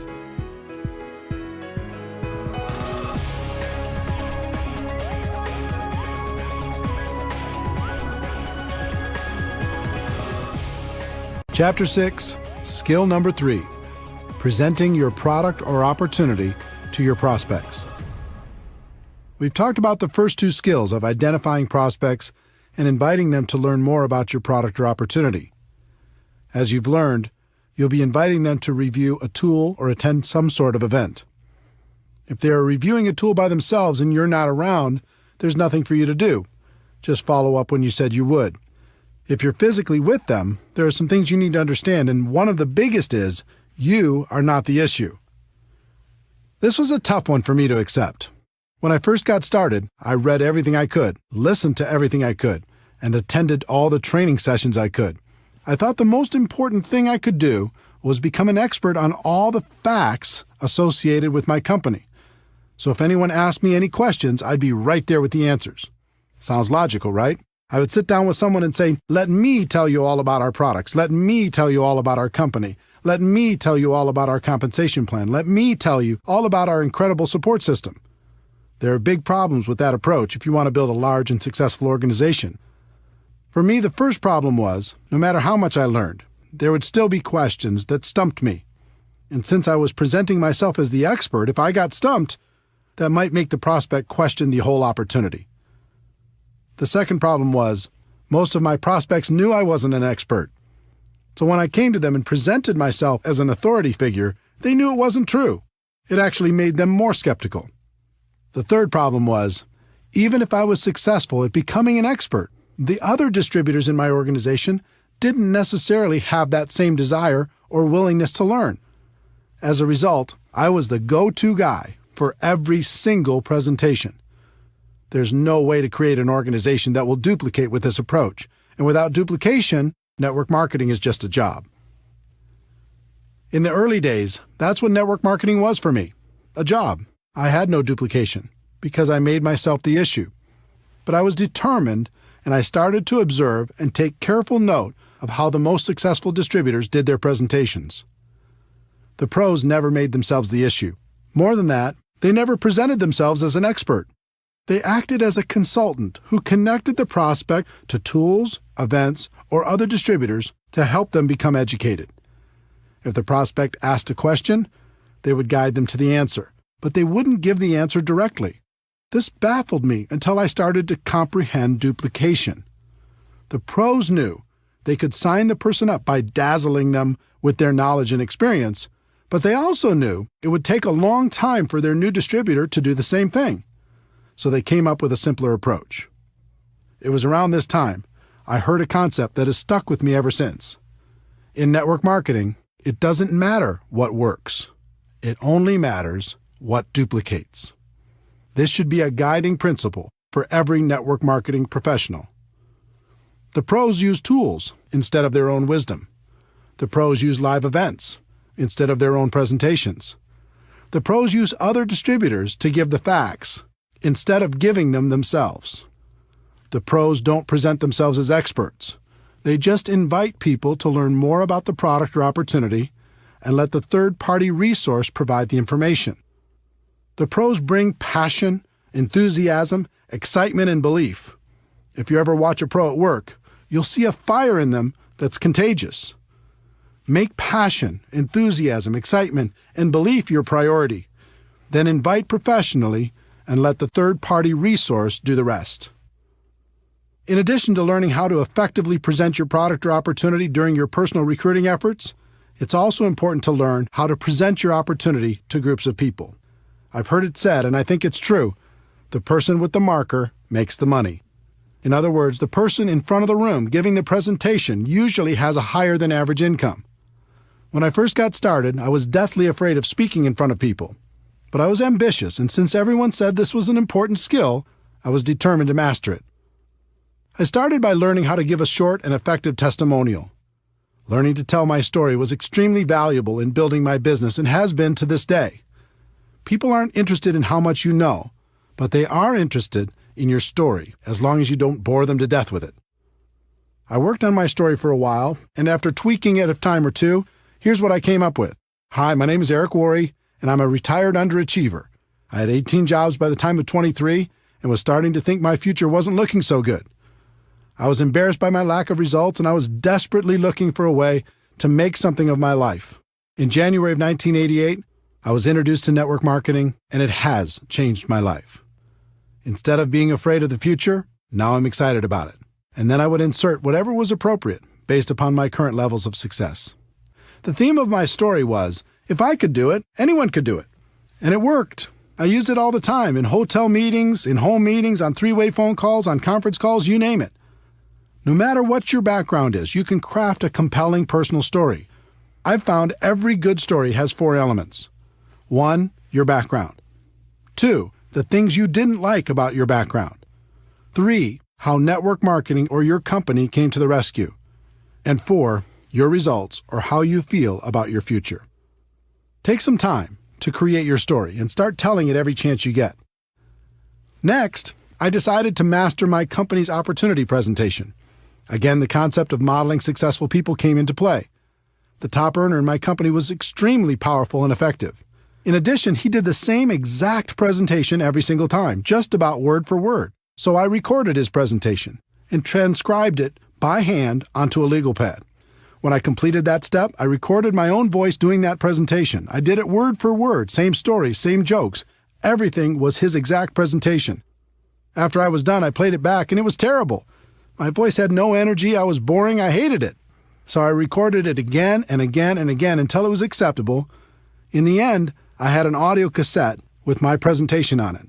And I listened to it over and over in my car. I'll bet I listened to that presentation 500 times. And by that time, I had it memorized. I knew it backwards and forwards. I could start from any part of the presentation and take it from there. You would not believe the confidence this gave me. I went from being afraid to do the presentation to actively looking for opportunities to give it. I did the presentation on conference calls, in home meetings, on three-way calls, and any place else I could find. I became a regular presenter at our local meetings and continued to move up to bigger and better venues, even being asked to speak at company conventions. For me, the evolution of becoming a presenter went through several stages. 1, learning my story. 2, learning the standard opportunity presentation. And 3, learning different training presentations. One big defining moment as a presenter came in 1993. I was 29 years old and starting to make a name for myself in network marketing. I was having a conversation with the CEO of the company and the #1 distributor at that time. I can't remember exactly how the topic came up, but I recall saying something to the CEO like, well, he, the top distributor, might be a better networker than I am right now, but I can outspeak him any time. It was meant as a joke, but the CEO raised his eyebrows and said, okay, son, I'll tell you what. We have our big convention coming up. Over 14,000 people will be in attendance. I'll give you both the same amount of time, and we'll have a private contest. I'll handpick a few judges, and they'll vote on who did a better job. Wow. Now I was really on the hook. I wasn't a huge leader. I didn't have as big an organization or reputation at the time as the top earner, so I did the only thing I could control. I started to prepare like my life hung in the balance. I chose a theme. I wrote my talk, and I rewrote it over and over. I did research. I practiced. I recorded myself doing the speech. I did everything I could possibly do. When the day came, I'd never felt so nervous in my entire life. Talking to 14,000 people is like talking to an ocean. But my preparation served me well. I steadied my 29-year-old insecure self and delivered. The response was overwhelming. The crowd went wild, literally. I felt numb when I walked off the stage as they were still cheering and sat there while the top earner gave his speech. He did a fine job, but I have to admit to you, it felt so good. to have the CEO come up and congratulate me for winning our private little contest. It was definitely a defining moment. That speech was lost for a very long time, but a copy was recently discovered. If you'd like to hear it, we'll include it at the end of this chapter. My voice sounds quite a bit younger, but it's still me. To summarize this skill set, remember a few important things. 1. When you're prospecting, you're the messenger, not the message. Get yourself out of the way and use a third-party tool. 2. Learn to tell stories in a way that will make your prospects curious to hear more. And 3. When it comes to presenting in front of a group of people, preparation is key. When you're prepared, it's fun. And as promised, here's my speech talking in front of 14,000 people as a 29-year-old young man.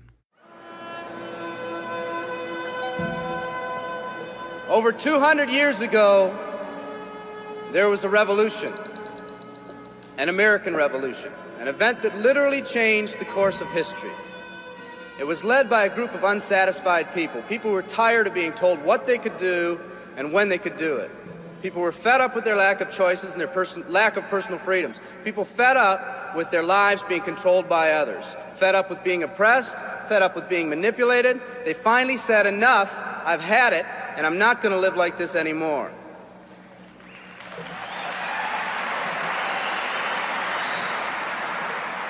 Our ancestors were people that took full responsibility for what happened to them. It was that spirit that ignited a country and formed what is now a giant in the free world. I have a question for you. Where's that spirit today? It's time for another revolution. Let me explain one of the laws of the universe. It's called the law of use, and it says simply this: whatever you don't use, you lose. Lack of use causes loss. Ambition unused declines. Faith unused decreases. If you don't use your skills, you lose your skills. If you don't use your freedom, you lose your freedom. Freedom does not come automatically. It's not attained and then handed down to us as an inheritance.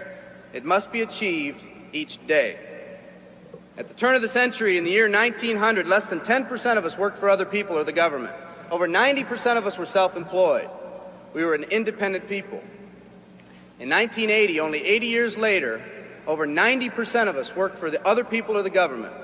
Less than 10% of us were self-employed. We changed from an independent people to a dependent people. We'd slowly shifted from a people who took full responsibility for everything that happened to them to a people who've become talented and practiced at the art of blaming others for their problems.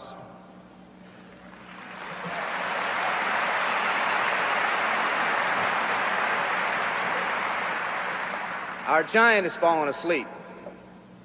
Our forefathers didn't say, who's going to take care of me? They simply said, all I ask is the opportunity to be free and the ability to take care of myself and my family.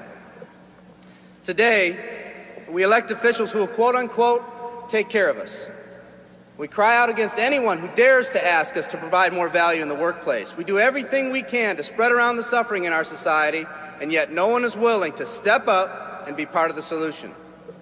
We've slowly changed from a society that compensates based on value to a society that compensates based on entitlement and seniority. What we've come to believe is our due. We act as if someone actually owes us a living. Part of this change is due to the dramatic rise of conformity in our society. We're all taught to conform. Incredible pressures are put on us every day to do things, quote unquote, the right way. And yet no one asks the question, is this really the right way? A man once said, I'm just a collection of mirrors reflecting what everyone expects of me. We live our lives to please those around us, and the scary thing is, the people around us are doing exactly the same thing. Psychologist Rollo May calls us outer-directed people. We don't act, we only react. We seek not to be outstanding, but to fit in. We're able to respond, but not to choose. Perhaps that's why a wise man once said, the mass of men lead lives of quiet desperation. In order to change, we need to become inner-directed people. People with our own purpose. People who are not easily swayed by the opinions of others. And that's difficult because from a very early age, we look to the opinions of others to orient ourselves and to validate our decisions and our actions. Nietzsche said, we need more strong people in this world because the weak, by their sheer mass, are forcing weak ideals and weak values on us all.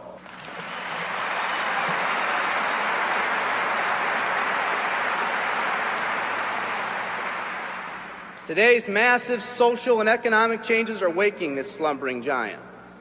Some people may not be ready right now for the changes happening today in today's society. It doesn't matter if they're ready or not. An old proverb says, if a man wants his dreams to come true, he must first wake up.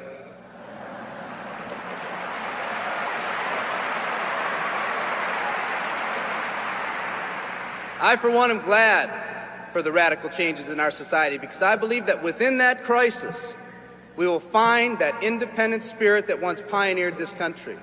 Some of us are finally ready to change. The displacement of our workforce has caused many of us to start searching for something better. Moving products and moving services is our business and our goal, but what we are becoming in the pursuit of that goal is a larger and much more important issue. The rekindling of our independent spirit has more lasting value.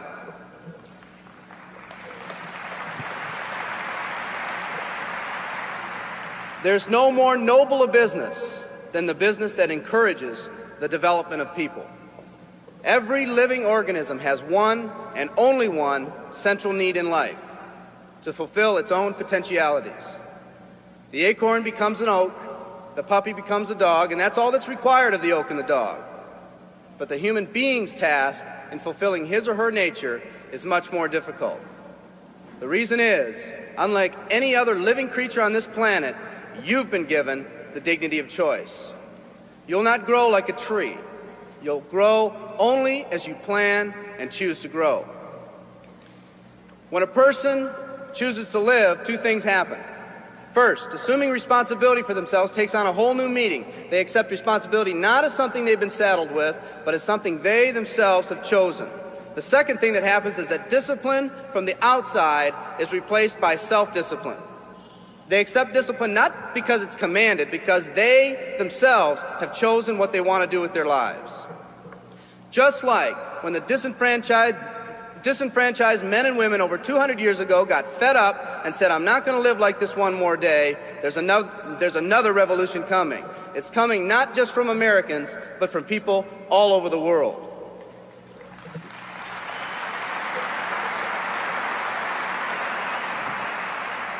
It's coming from people who've been oppressed in meaningless jobs, from people who've been unjustly held back, from people who've been slighted or ignored, from people who've had their hopes crushed time and time again by the circumstances around them, from people who've been playing in a game where the rules weren't the same for everyone, from people whose dreams have almost died by the methodical dripping of negative and pessimistic forces, people who've just been waiting for the right opportunity to present itself, an opportunity that they could hold on to, believe in, a place where people believed in them.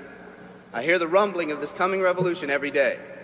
The old rules are changing, and society is finally ready for that change. Will people try to persuade you not to rise up? Yes, they will, and sometimes with the best of intentions. But we must fight anyone or anything that tries to influence us against our freedom. And they'll try. Believe me, they'll try.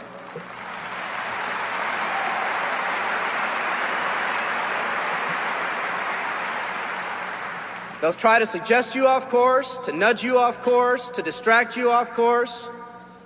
There's another revolution coming, and it's going to be led by a group of unique and courageous people like you.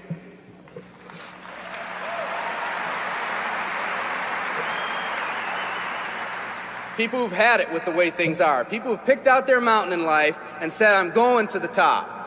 And if someone tells you you can't climb mountains, you don't have any experience. You tell them, I'm going to the top.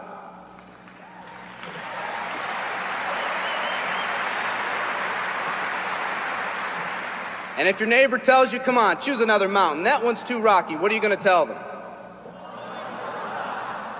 And if someone tells you, let's go over here where it's not so steep, what are you going to tell them? And if someone says network marketing, what are you going to tell them? And if your friend tells you, come on, let's climb this one, that one's too slippery, what are you going to tell them? If anyone tells you you can't go up, it's too rocky, too steep, too slippery, you say, listen here, I'm going up. You're either going to see me waving from the top or dead on the side. I'm not coming back.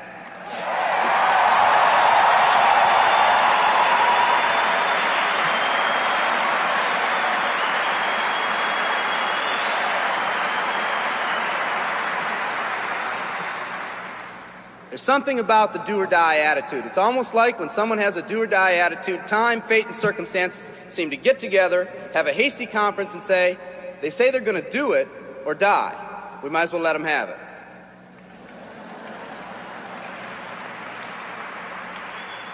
The people in this arena are special. You're special because you've already rekindled that independent spirit. You've already said that you're not going to conform to negative pressures around you. You've all said enough, I've had it, and I'm not living like this anymore. You are the people who want to set big goals and aspirations for yourselves and your families. People who want to live in a country where families are brought together again instead of being torn apart. People who want a country where once again owning your own business and controlling your own destiny is commonplace.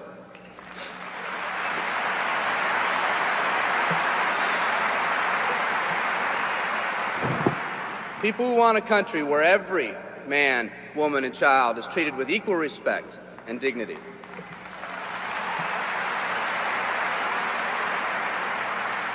People who will pay any price so their families will not live with the legacy of maxed out credit cards and unfulfilled promises.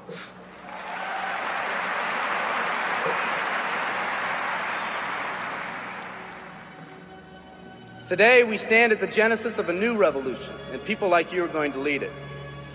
Theodore Roosevelt said these words decades ago, and I think they're particularly appropriate today. He said, "We see across the dangers of the great future, and we rejoice as a giant refreshed. The great victories are yet to be won, the greatest deeds yet to be done. I've dreamt of a company that can give us the opportunity to make these dreams come true, by allowing us all to fulfill our own true potential. I love you all. Thank you very much."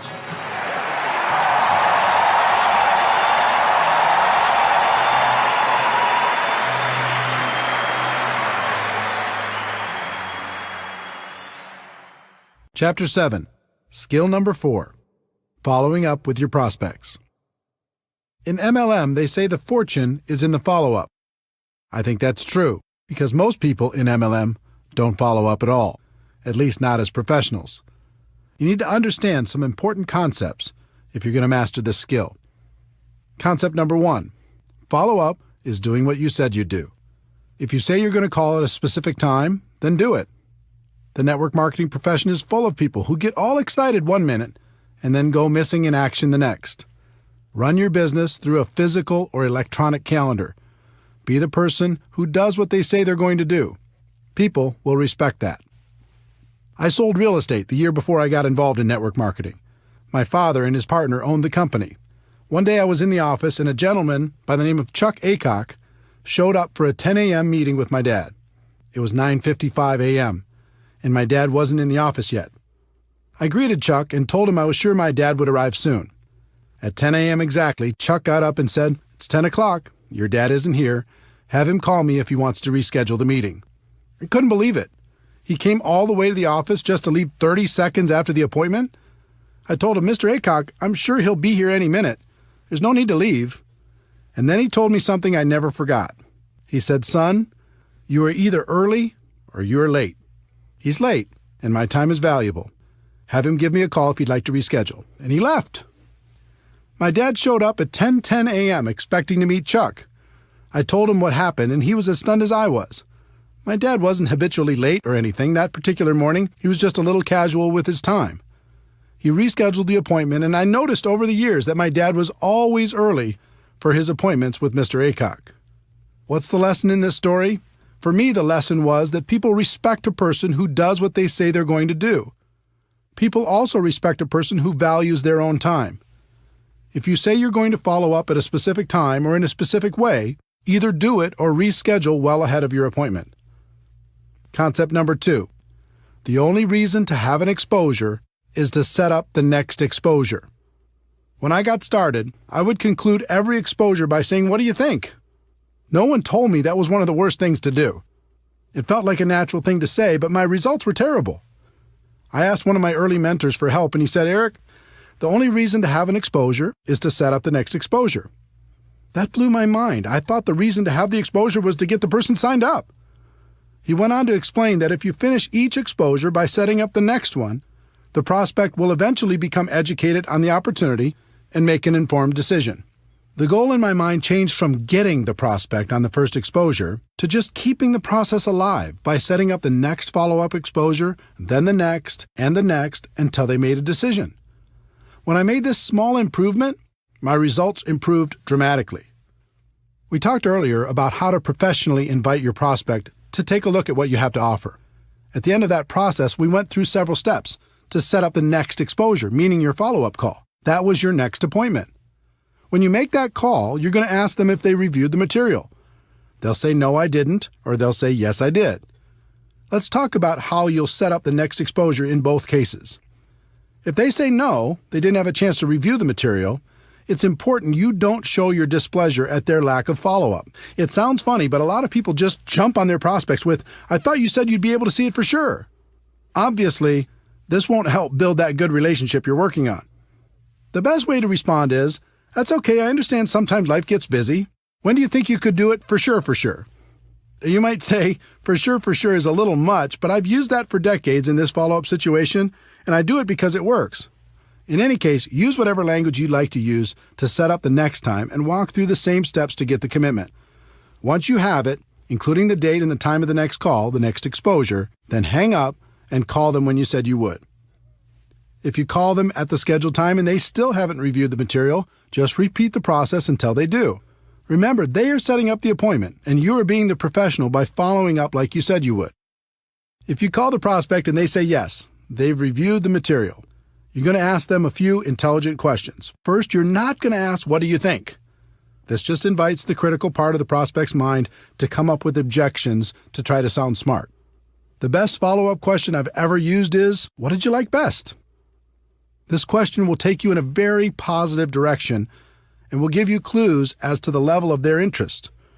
If they say the product, then your next exposure will probably be product-related. If they say financial freedom, then your next exposure will probably be opportunity-related. Another great question to ask is, on a scale of 1 to 10, with 1 being zero interest and 10 being ready to get started right away, where are you right now? With this question, anything over 1 is good. It says they have some interest. Most of the time, you'll get something like a 5 or a 6. No matter what number they give you, all you're going to do is ask them how you can help them get to a higher number. Usually that answer will go along the lines of how they answered, "What did you like best?" If the answer is very positive and the number is fairly high, you can go directly into the closing process. We'll cover that in the next section. If it isn't an obvious green light, then you just schedule the next exposure. They might want to try the product, so you help them do that and set up a follow-up date, a time to call them, and check on the experience, the next exposure. They might want to understand the compensation plan, so you set up a time to get together and review it, the next exposure. They might want to talk with their spouse, so you send them home with materials they can share with their spouse and set up a date and time when you'll follow up, the next exposure. Whatever it is, you never finish one exposure without setting up the next one. Never. If you do, it's over. That's what used to happen to me at the beginning. I would have someone look at the opportunity. When they'd done that, I'd say, "So, what do you think?" They'd usually mumble something like, "I'll let you know," or "I'll get back to you," or "I need to think more about it," or something similar. And poof, they were gone. Then when I tried to call them back, I was just bothering them. The whole thing felt uncomfortable. Once I changed to never finishing one exposure before setting up the next one, everything changed for the better. I was being professional. I was in control. The prospect had more respect for me and for the opportunity. All of this happened from this one small change in mindset. Concept number 3. It takes an average of 4 to 6 exposures for the average person to join. When people don't understand that the only reason for an exposure is to set up the next exposure, They put too much pressure on their prospects and on themselves. In the some will, some won't, so what next MLM culture, people hammer on a person once, and if they don't join right away, they move on and never follow up. In many cases, they take it a step further by damaging the relationship with the prospects with their attitude. Professionals understand that it takes an average of 4 to 6 exposures for a prospect to become involved. Their goal is education and understanding. It's hard to educate someone in one exposure, so they take them from exposure to exposure to exposure, knowing it will eventually sink in. Through that process, they also build a stronger relationship with the prospect. They strengthen the friendship. That helps build trust, and people enjoy working with people they like. 4 to 6 exposures is an average, which means that for every person who joins on the first exposure, there's going to be a person who takes more than 10 exposures to join. You just never know. Some of the best people in network marketing were prospected for years before they finally made the decision to take part in the opportunity. Keep your urgency, but have patience. Concept number 4. Condense the exposures for better results. Posers prospect someone once and move on. Amateurs prospect someone through several exposures over time. Professionals condense those exposures into the shortest time possible. People are busy. They're constantly distracted by life. When you're approaching them to take a look at something new, it's important to keep their interest. The best way to do that is to stack the exposures as closely as possible. If you go slow, you might start by having them check out a video, then a few weeks later have them listen to a conference call, then a month later have them attend a webinar, then after another month, invite them to a 3-way phone call with you and another distributor. This slow process is difficult because between each exposure, they tend to get distracted by life. It can almost be like starting over every time.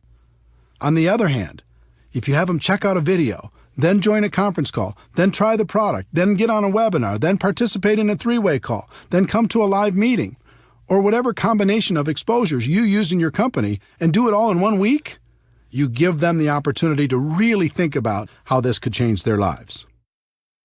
Questions and objections. At every step in the recruiting process, you'll come across questions and objections. This is natural. A lot of the time, your prospect will just be bringing them up to sound intelligent. They don't want to seem easy, so they throw out objections to feel better. How you respond is extremely important. If you act defensive, you'll plant a seed of doubt in their minds. If you act offensive, you'll chase them away. Remember, our goal is education and understanding. It's not to win an argument. Our job is to help blind people see. When someone brings up a negative question, or if they offer you an objection, all they're really doing is helping you to identify one of their blind spots. It's helpful to know what these are so you can assist your prospects in eliminating them. I'm going to give you some specific tactics to help overcome objections, but the thing I want you to remember and spend more time focusing on are concepts. Tactics come and go. Concepts are timeless. I found that objections fall into one of 2 categories. The first is the prospect's limiting belief in their abilities. They aren't sure they can be successful.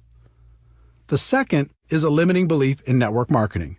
They aren't sure network marketing will help them achieve their goals in life.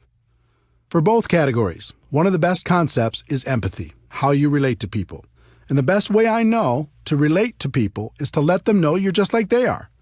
You had the same doubts, the same questions, the same fears, and you overcame them. Believe it or not, your story and the stories of others will do more for you in overcoming objections than anything else. There's an old tactic called feel, felt, found. It works with the concept of empathy. When a prospect offers an objection, you respond with, "I know how you feel. I felt the same way. But here's what I found." You can use that quite literally and with great success. You can also modify it based upon your story and your prospect. When prospects have a limiting belief in their abilities, the common objections in this category are, "I don't have the money. I don't have the time. It's not my thing. I'm not a salesperson. I don't know anyone. Or I'm too old, too young, have no experience, etc."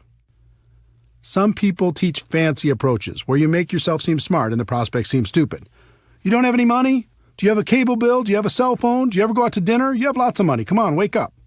Or, "You don't have the time? How long do you want to have that reality in your life?" You have to change if you want your life to change. How does it feel when you hear that? How would it feel if someone were to say it to you? Pretty bad, right? A better approach is to relate to the person and tell your story. When a person tells me, I just don't have the money right now, I respond, I had the same exact challenge. I didn't have enough money to pay my bills, let alone start a new business. But when I thought about it, I realized if I didn't have enough money to pay my bills now, how was I going to change that in the future? I was tired of being behind. I was tired of scrambling. I wanted more out of life. So you know what I did? I found a way. And it was the best decision I ever made. Let me ask you something. If you really felt this was a chance for you to take control of your financial future, do you think you could find a way to make it happen? 9 times out of 10, they would agree they could find a way. Again, forget the exact words and focus on the concept. I told them I was the same as they were, with the same objection. I told them about my pain, and I told them I found a way to solve it. As a result, we bonded. We related to each other. We were in the same boat with the same hopes and dreams. And if I didn't have a personal story that would compare with theirs, I would tell another person's story. There are plenty of stories inside your company that can relate to virtually every situation. So when a prospect tells you their objection, you can say, I know what you mean. I have a friend who had that same exact problem, and let me tell you their story.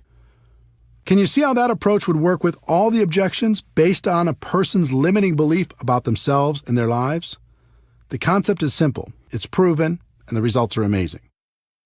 When people have limiting beliefs about network marketing, this category includes, is this MLM? Is this one of those things? Is this a pyramid scheme? I'm not interested in MLM. I don't want to bother my friends. And how much are you making? Let's start with the one that strikes fear into the hearts of most people in our profession. Is this MLM? Or variations like, is this one of those things? Or is this a pyramid scheme? Or I'm not interested in MLM. Some people go a little crazy when they hear this question. They say, pyramid scheme, like every corporation in the world, like the government? You mean that?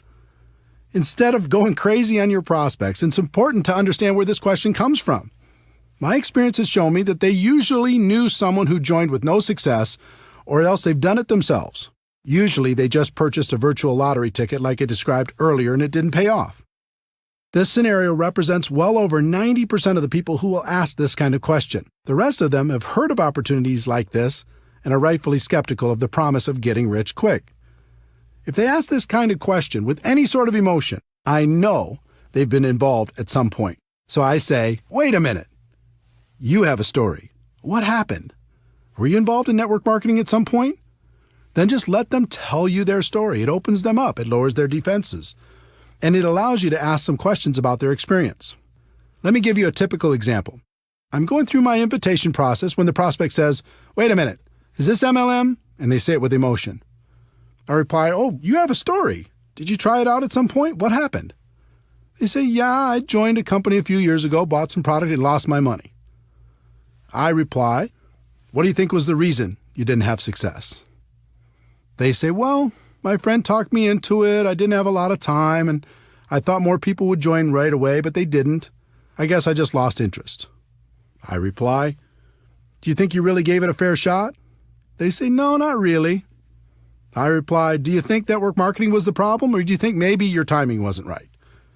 They say it was probably the timing. Do you see the dynamic?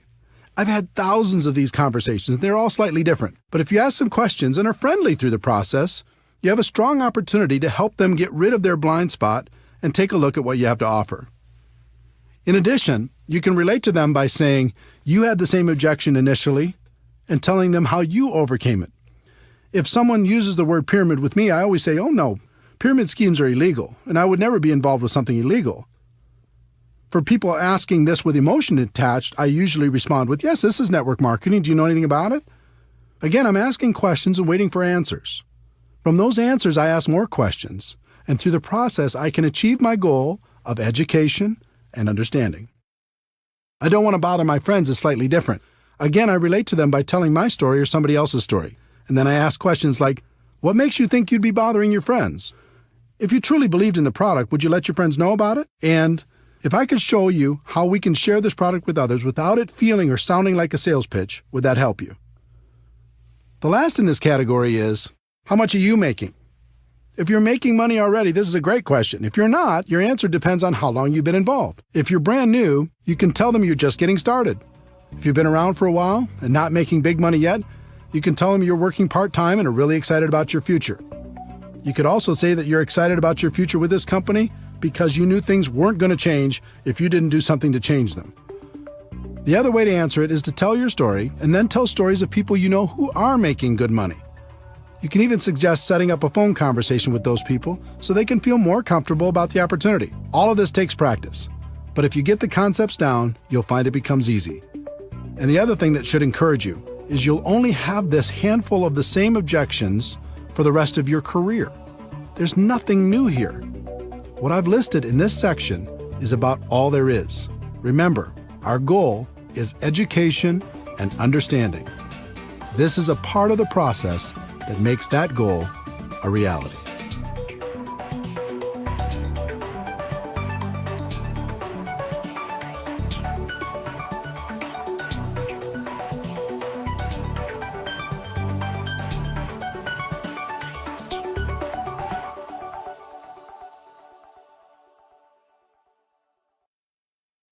Chapter 8. Skill number 5. Helping your prospects become customers or distributors. This skill is a natural byproduct of following up professionally. If you walk through exposure after exposure, our goal of education and understanding will be accomplished.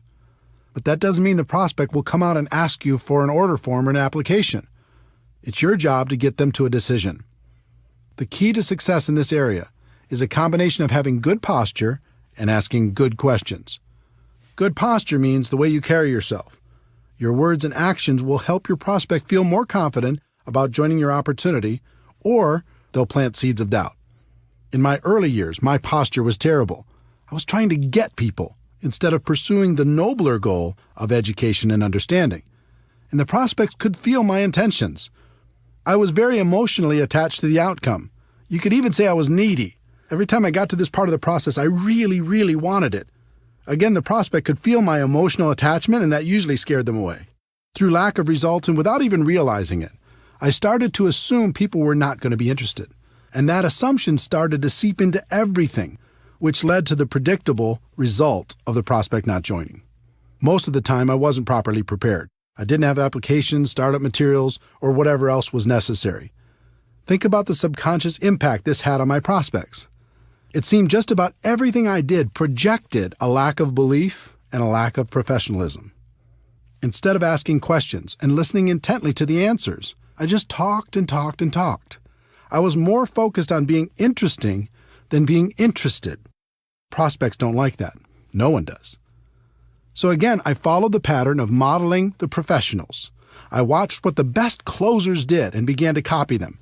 I interviewed the top performers to figure out what they did differently, and slowly, I started to see the flaws in my own approach. First, I learned that professionals are emotionally detached from the outcome. In other words, their goal is education and understanding while helping a prospect make a decision that would positively impact their lives. They're the opposite of needy. They aren't trying to get anybody. They are honestly just trying to help. Second, they're very assumptive in their approach. They expect the person to join because their belief that the opportunity would benefit the prospect is so strong. They are rock solid. Many of them are sincerely shocked when a person decides not to get involved. Third, it was interesting to learn they promoted themselves as much as they promoted the product or the opportunity. What I mean by that is they helped the prospect make the decision by saying, "You get me." When they promoted themselves, it isn't like, "I'm going to do everything for you." It was more like, "We have a great product and a great opportunity, but I'm going to take this thing to the top and we can do it together." This gives people great comfort in knowing that they don't have to learn everything on their own. Fourth, they are always prepared. Always. They have everything they need to get a person started right on the spot. And fifth, they ask question after question after question and are great listeners. They act like a consultant helping a person with a problem. The best consultants in the world have to ask a bunch of questions before they can offer a solution. Network marketing professionals use questions as their most powerful tool. As you can imagine, it took me a while to figure all of this out, and that was just half the battle. It's one thing to have the information, and it's another thing to put it into action.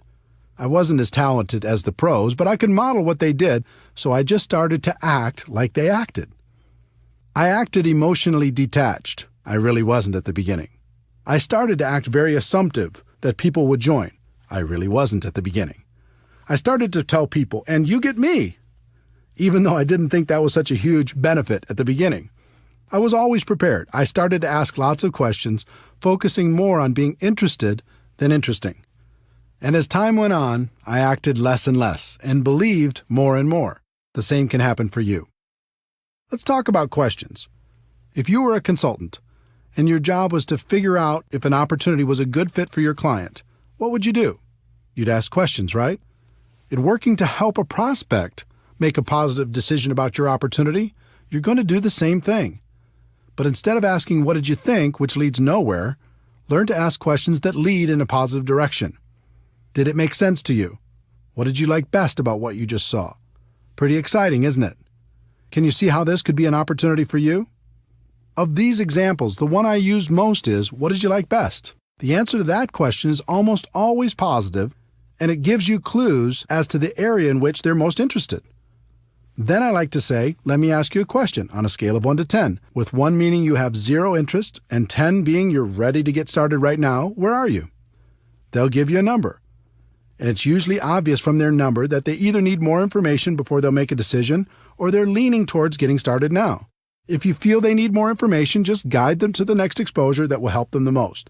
But if you feel they're ready to get started, then ask a series of 4 questions. This 4-question close has produced strong and consistent results over the course of my career. If you learn it and use it, you'll be amazed at how many people you can help. Question number 1. Based upon what you've just seen, if you were to get started with this company on a part-time basis, approximately how much would you need to earn per month in order to make this worth your time? Instead of asking this question, most distributors say things like, how'd you like to make $10,000 a month? Don't do that. Instead of prescribing what you think they want, just ask them what it would take to make it worth their time and wait for their answer. Question number 2.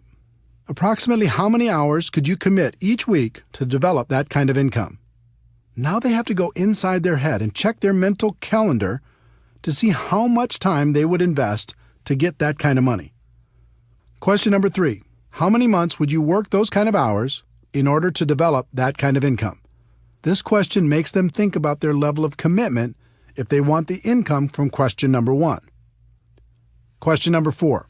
If I could show you how to develop an income of, their answer to question number 1, per month, working, their answer to question number 2, hours a week over the course of, their answer to question number 3, months, would you be ready to get started? Most of the time, you'll get a positive answer to this question. And when people say, sure, show me how, you can pull out your compensation plan and sketch out a reasonable game plan to achieve their goals. There are rare occasions when people will give you unrealistic numbers. They might say they want $10,000 a month working 2 hours a week for 1 month. Doesn't happen often, but it does happen. If you face that situation, you act as a consultant and say, I'm sorry, but your expectations are way too high.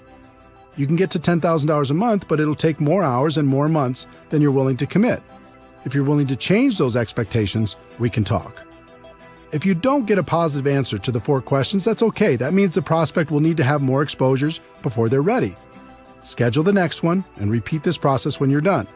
This skill will take practice, but it's a skill that will serve you for the rest of your career. If you're tired of having too many people thinking about it and not enough taking action, this will help.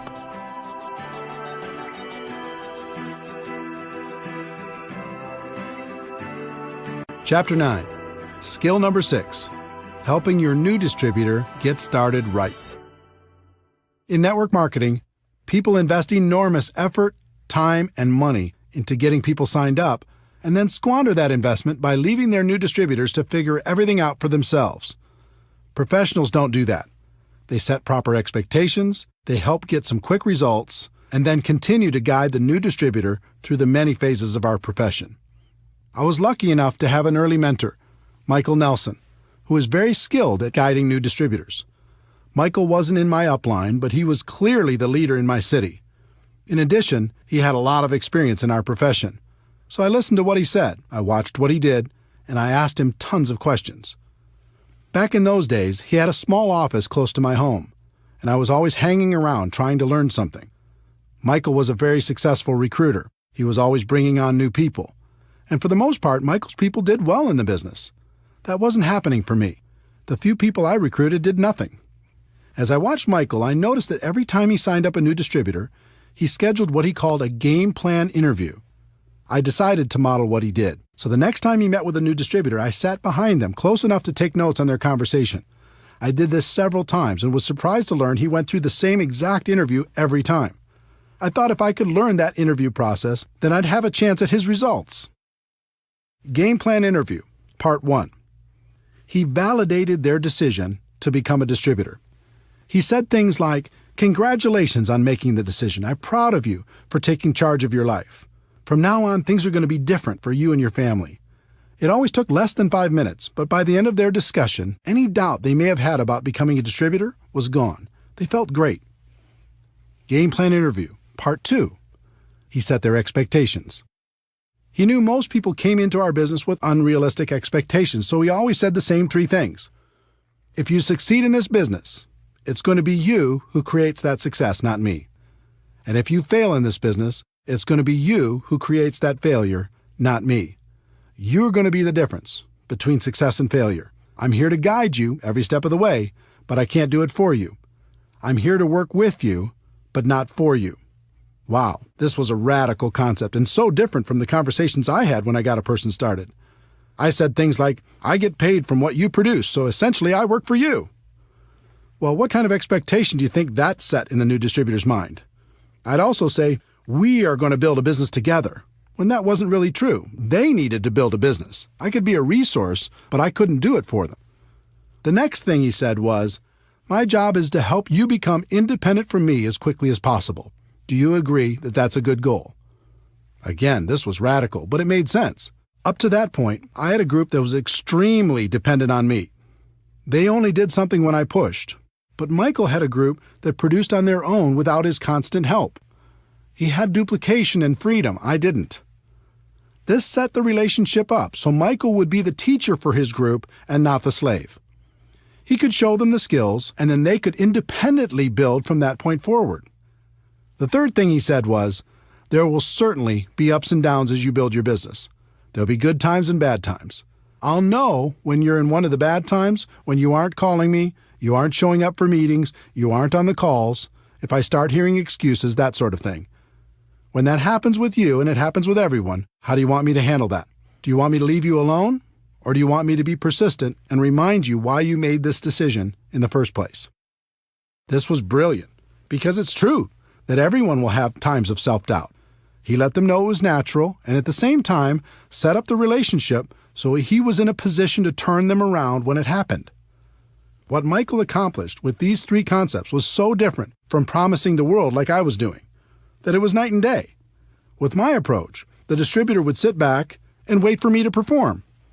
And if I was ever too busy or couldn't help for some reason, I became the easy excuse for why things weren't working out. With Michael's approach, his people became independent quickly. He would coach them from time to time, but he wouldn't allow his group to use him as an excuse for their lack of results. While my distributors struggled, his flourished. Game plan interview, part 3. Michael went through a getting started checklist to help the new person have the best chance for success. The exact plan would be different for every company, but the concept was to do everything possible to get quick results. Here are some examples of what you could include in your getting started checklist. 1. Make sure your new distributor is set up with appropriate products. Just about every company has products that can be personally used by the distributor, so make sure your new person is doing that. Depending on your company, this may include a monthly commitment. It's very important that people develop an emotional attachment to the products, and that can only happen if they are using them and enjoying the benefits. In addition, many companies have products that can be sampled or used in demonstrations. In that case, new distributors should have an appropriate supply so they're properly prepared. 2. Make sure your new distributor is set up with appropriate tools. We've talked about the importance of third-party tools in building a large and successful network marketing business. Your new distributor needs to be prepared to help their prospects with the tools that will professionally take them through the exposure process. 3. Make sure your new distributor gets connected. Show them how to find things on the company website, where the upcoming events are being held, when the leadership calls or webinars are being conducted, etc. Remember, our goal is to help them become independent as quickly as possible. This is an important step in making that goal a reality. 4. Make sure your new distributor has a basic understanding of the compensation plan. They don't need to know it in detail at the beginning, but they should at least understand the key points and what will happen financially as they move through the first few levels. 5. Make sure your new distributor has a fundamental understanding of how to properly invite their prospects to understand more about what they have to offer. You can save them from running out there and talking their heads off with little or no results by giving them a brief overview of how and why a professional invitation process works. Game Plan Interview, Part 4. Michael helped the new distributor create a game plan to get through the first few ranks and challenged them to do it quickly. He understood and helped me to understand that it was a race to help a person get results quickly. If they received early positive reinforcement, they'd continue, and if they didn't, they had a tendency to fade away. Every company is different, so this game plan will also be different, but think about the simple actions you can encourage people to take during the first week to get the best possible results. How can they get their first customer?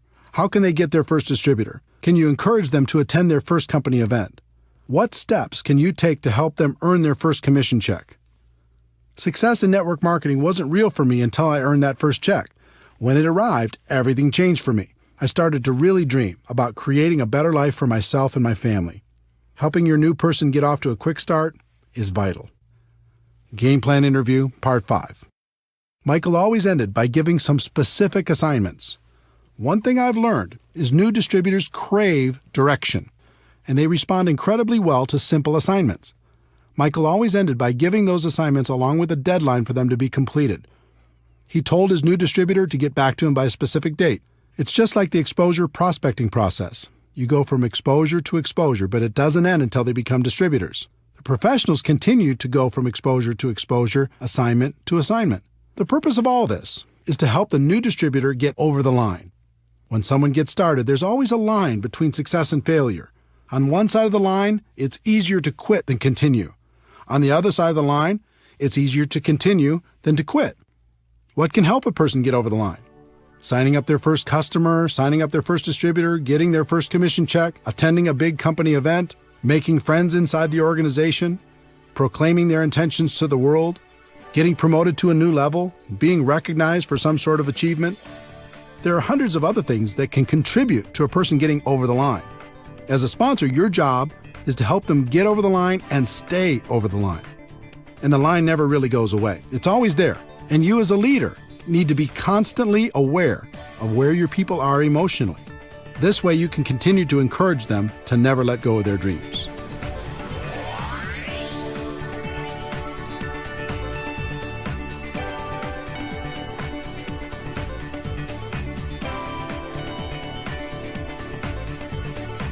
Chapter 10.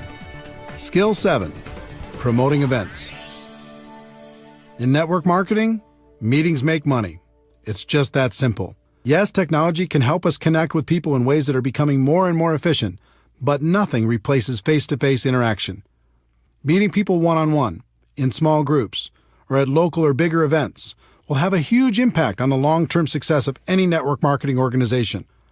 But one particular type of event is the most powerful, and that is the destination event.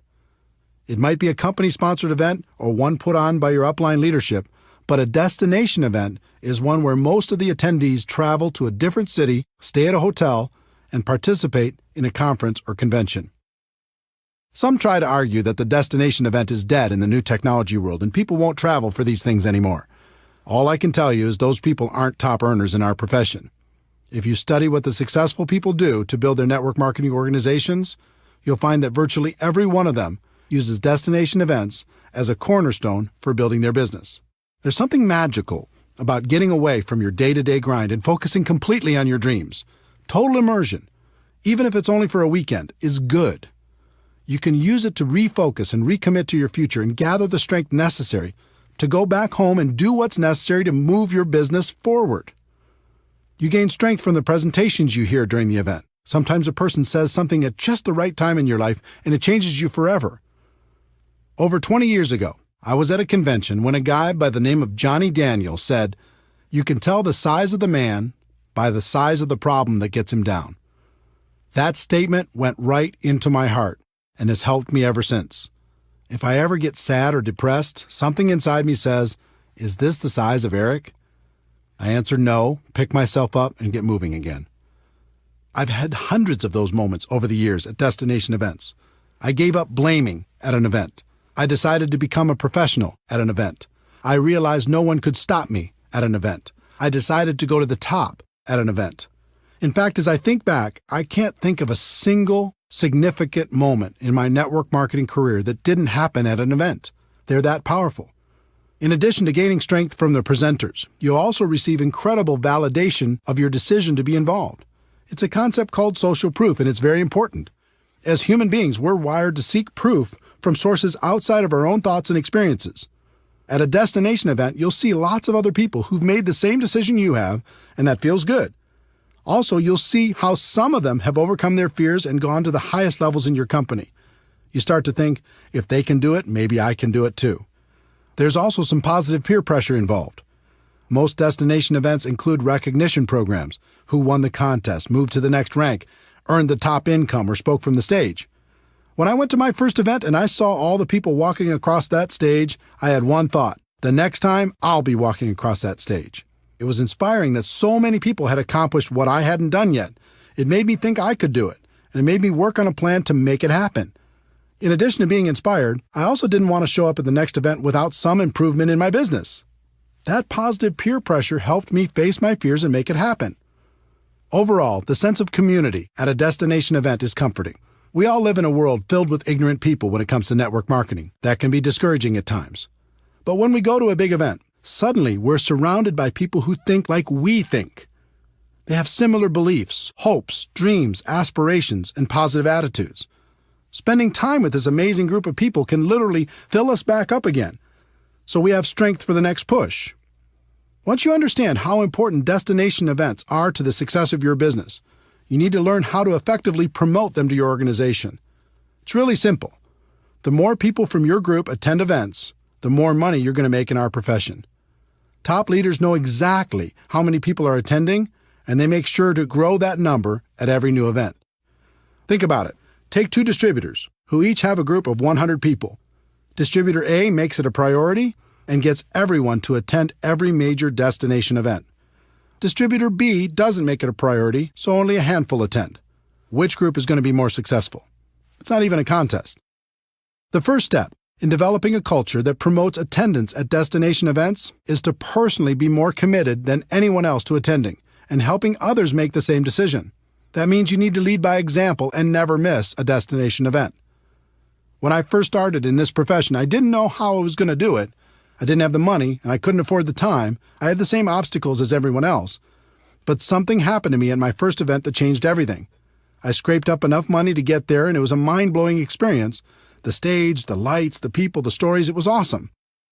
During one of the sessions, I stepped out to go to the bathroom, and when I came back to the entrance to the big convention hall, I found myself standing next to one of the top income earners in the whole company. It was like standing next to a celebrity. He had achieved what I wanted to achieve, and more. I stood there trying to think of something smart to say, and finally, I simply introduced myself and asked, "What's the secret?"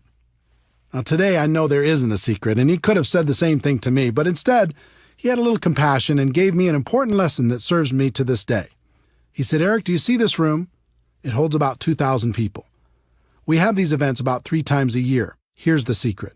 At the next event, half of these people won't come back, but the other half that does will be making about twice the average of everyone else in the room. Your job is to be in the 1,000 people who come back, and it doesn't stop there. At the next event, half of those 1,000 won't come back, but the 500 who do will be making 4 times the amount of the average in the room.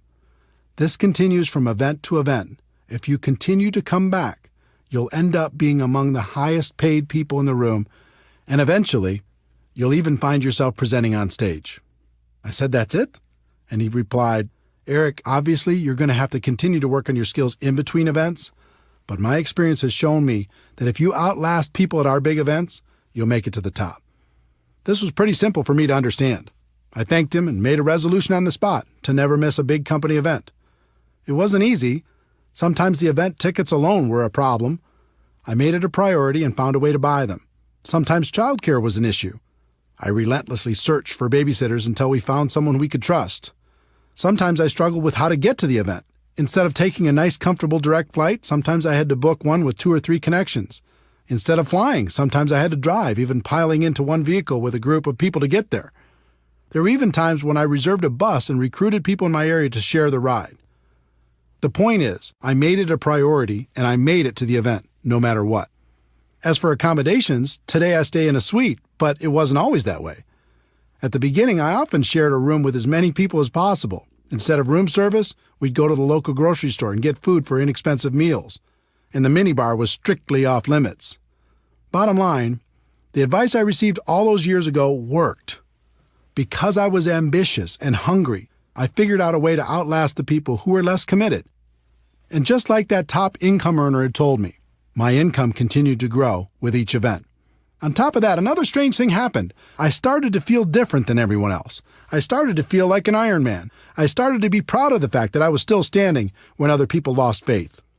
So if you're more committed than anyone else to attending the destination events, that all-important commitment will serve you very well. Once you're fully committed, the next step is to grow the number of people on your team that attend with you. Most people announce the next big event to their group, sit back, and hope people register. Professionals understand there's a big difference between an announcer and being a promoter. Promoters make the event a priority in their group. They are relentless with their message. They tell stories that inspire people to action. They take nothing for granted and don't rest until people have registered. They paint a picture in people's minds about how great the event will be and the benefits of attending. One thing I learned long ago was to never buy someone's excuse, at least at the beginning. I can't tell you how many people started off by telling me the reasons they couldn't attend the next destination event, only to find out that their reason was just an excuse and wasn't really true. The problem with amateurs is they buy that first story, and that's the end of it. Person says, I can't get off work, or I can't afford it, or I can't arrange childcare, or who's going to watch my dog, or there's a birthday party that weekend. And the amateur says, oh well, it is what it is. I hope you can make it to the next one. The professional has a completely different mindset. When they hear an objection, they don't buy that story because they know it's probably not real, or at least not real enough. Instead, they work with that person to help them understand the meaning and importance of attending the event. Then they brainstorm with them to figure out a way to overcome their initial problem. I can't tell you how many people I've talked to who had already decided they were not going to attend the next event, and within 5 minutes, they changed their mind and registered. The lesson here is to tell your story, don't buy theirs. Think of this skill as if you're a publicly traded company and your stock value is tied directly to how many people you have at each destination event. If that were the case, you'd make it a priority to always have a bigger number at the next event, wouldn't you? You might start with just you at the first event, but then the goal needs to be to bring someone with you to the next one and to grow that number at the next and the next and the next. There's no such thing as a silver bullet in network marketing, but this skill is as close as it gets.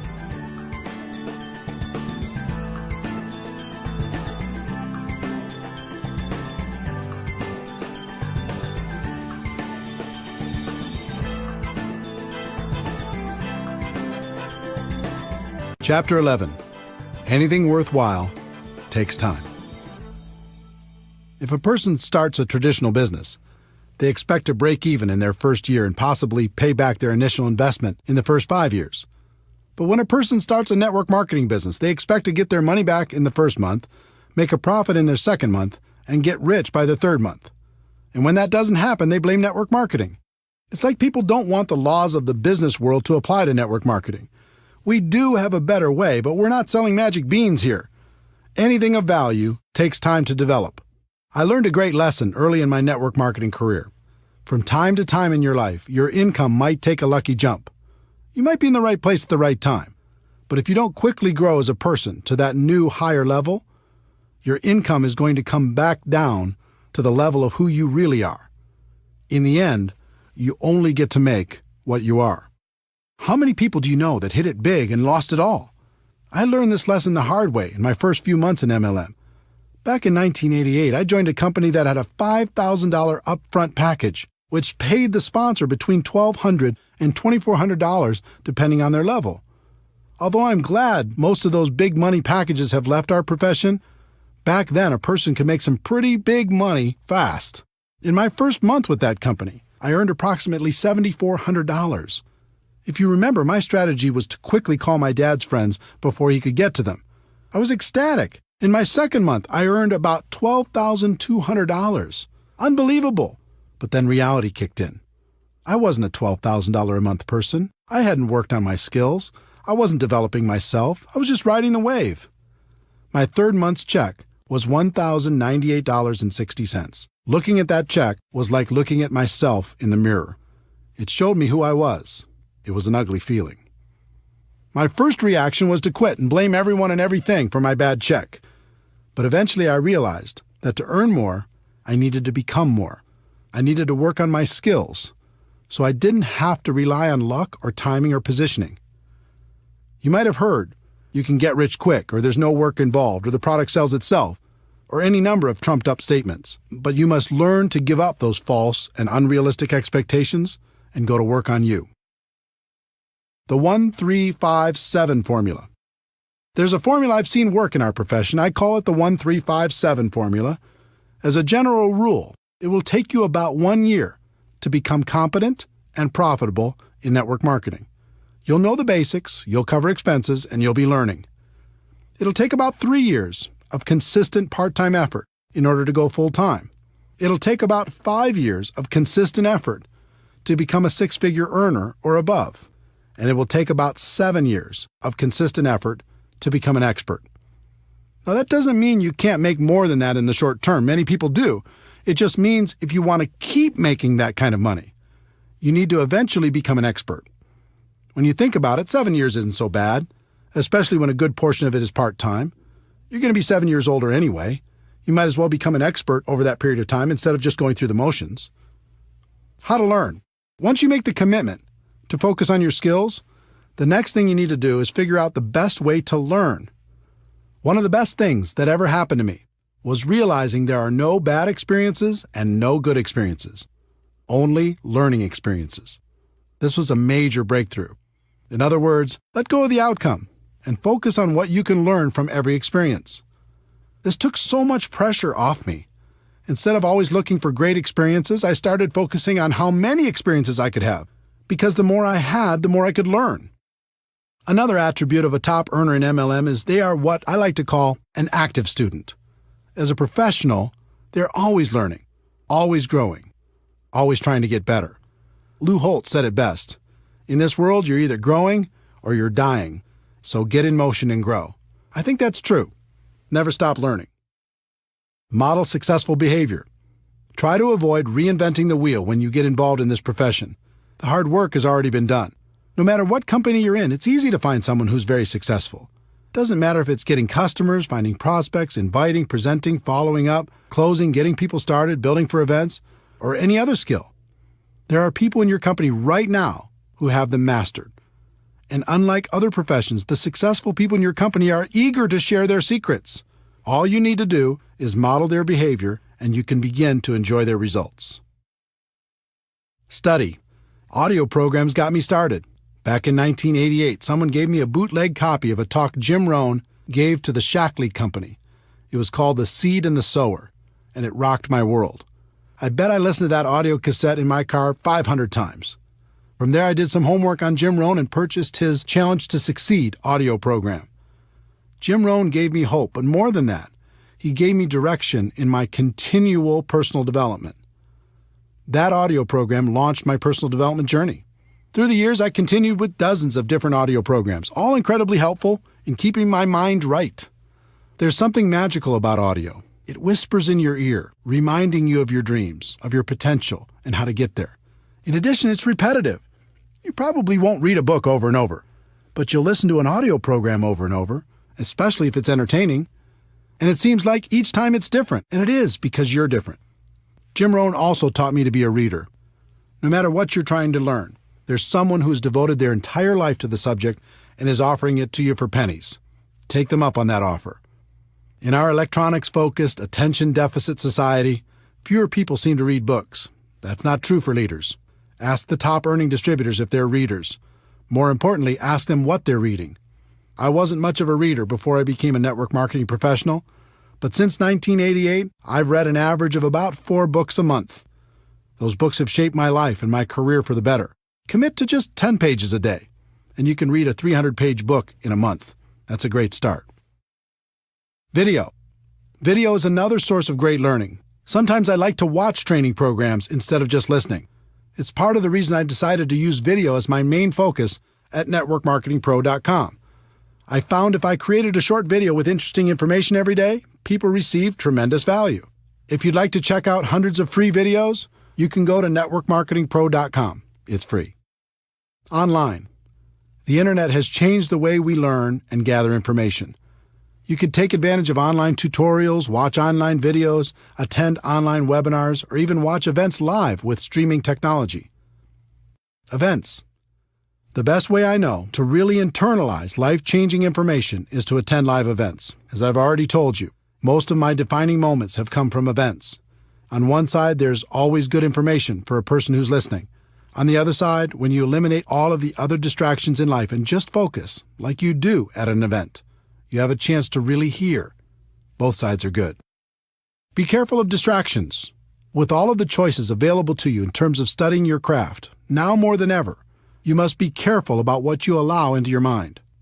People everywhere will try to distract you with their latest and greatest breakthrough, and it can be very tempting to jump at all those opportunities. You should be focused on a very narrow range of skills: finding prospects, inviting, presenting, following up, closing, getting people started right, and promoting events. Make sure you master those skills before adding anything else to your to-do list. Take action. Almost all of the learning in MLM is in the doing. If you want to learn how to talk to people on the phone, then talk to more people on the phone. If you want to learn how to do a home presentation, then do more home presentations. You'll certainly figure it out. That doesn't mean you shouldn't continue to seek knowledge on the skill sets for success in MLM, but it does mean you shouldn't wait for complete knowledge before taking action. Part of the reason people avoid taking action is they're afraid they'll be embarrassed. If you want to be successful in network marketing, you must learn to set that fear aside. Here's why. It's very difficult to look good and get better at the same time. Instead of being afraid of how you look as you're learning and growing, be afraid of not taking action and living a life at a fraction of your potential. Let me give you a concept that has served me for over 20 years in the area of developing my skills. Back in the early 1990s, a friend and I were searching for a great network marketing product. We traveled the country and met with many interesting people. Our journey led us to an organization in Michigan called the High Scope Educational Research Foundation. They had a progressive and proven way to teach children how to learn more effectively. High Scope has many components, but the one that struck me then is the one I've used to this day, called Plan, Do, Review. Here's how the company explains the process. In the Plan, Do, Review process, children make plans, carry them out, and reflect on what they have done. In doing so, children learn to take initiative, solve problems, work with others, and accomplish their goals. Their play becomes more purposeful and focused. By making Plan, Do, Review a successful and integral part of your classroom's daily routine, you'll learn how you can promote learning and build on children's interests and intrinsic motivation. When I heard what they were saying on how to use it as a teaching tool for children, the only thing that was rolling around in my mind was how I could use it for myself and the people in my organization. While things didn't work out for turning the High Scope product into a network marketing product, I'll be forever grateful to their organization for helping me and hundreds of thousands of people all over the world to use this concept to build a better business.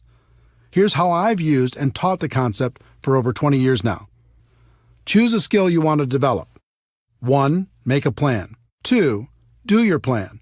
3. Review your results to see how you could do better next time. Most people don't make a plan. They just charge out there and do. Even more people never review their results to see how they could improve. Do you see how this connects with no good experiences and no bad experiences, only learning experiences? 1. Make a plan. 2. Do your plan. 3. Review your results, good or bad, to see how you could do better next time. 4. Make a better plan. 5. Do that better plan. 6. Review those results, good or bad, to see how you could do better next time. 7. Never stop applying Plan, Do, Review, and you'll eventually become an expert through trial and error. This little secret to learning in MLM is one of the most powerful I've shared. It's become part of my DNA. I hope the same happens for you. Teaching. Would it surprise you to know that teaching is one of the best ways to learn? It's true. If you want to really master something, teach it to others. Teaching burns a groove in your brain like nothing else can. Who do you think gets the most benefit from the daily video shows at networkmarketingpro.com? I do. I have to think about it, prepare, and present the message every day, so it helps keep me sharp and on top of my game. The lesson for each of you should be to find someone to teach. Even if you just have one person in your group, start there. And as your group grows, look for more and more opportunities to teach. You'll get the most benefit. Your associations. This is another important lesson from Jim Rohn. He taught me the law of association that says you'll become the average of the 5 people you spend the most time with. You'll think how they think, act how they act, talk how they talk, and earn how they earn. Let me tell you something. This law is real. You can't fight it. I've done 3 things over the course of my career when it comes to my associations. First, I've disassociated with the people who are toxic to my life. This isn't an easy decision, but it's an important one. Some people will keep you down permanently. Second, I've limited my associations with negative people or people who weren't helping me grow in the direction of my dreams. I just learned to spend less time with those people and more time on positive influences. And third, I've worked to expand my associations with people who can help me become a better person and a better professional. If you're trying to learn to become an expert in the network marketing profession, doesn't it make sense to find a way to spend more time with the people who have the skills you're looking for? If this is a little too stressful to think about when you're looking at the 5 people you're spending time with right now, here's a little tip. About every 6 months, one of the people in your 5 will change. They'll move, get a new job, start a relationship, end a relationship. Something will happen. The secret is, when that happens, choose very wisely when you're thinking about who's going to take their place. Most people don't think about this at all. They just let the next person fall into that place. That's a big mistake. Find someone who will push you. Find someone who will inspire you. I hope these suggestions on the learning process of becoming a professional have been helpful to you. It's okay to dream big, but you also have to be patient.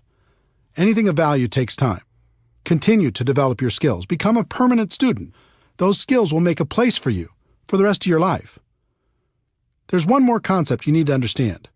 I've analyzed the top earners in network marketing. I've interviewed them, and we've become friends. Do you know what they all have in common? They work hard. Don't get me wrong, they have a great lifestyle, and they love what they do, but they work their butts off. If you want big success in MLM, you're going to have to do the same. Network marketing isn't about luck, timing, positioning, or signing that magic person who will make you rich. Freedom is possible, but it isn't free. It will take hard work to stay consistent when the world tries to distract you. It'll take hard work to learn the skills required for long-term success. It'll take hard work to become the leader you're meant to be. Some people in network marketing become unhappy when they realize work is involved. Most of them join for some sort of free ride. When they experience growing pains, they run for the hills. Be different. It might take hard work, but it's good work. And it's the best way I know for the average person to enjoy true freedom.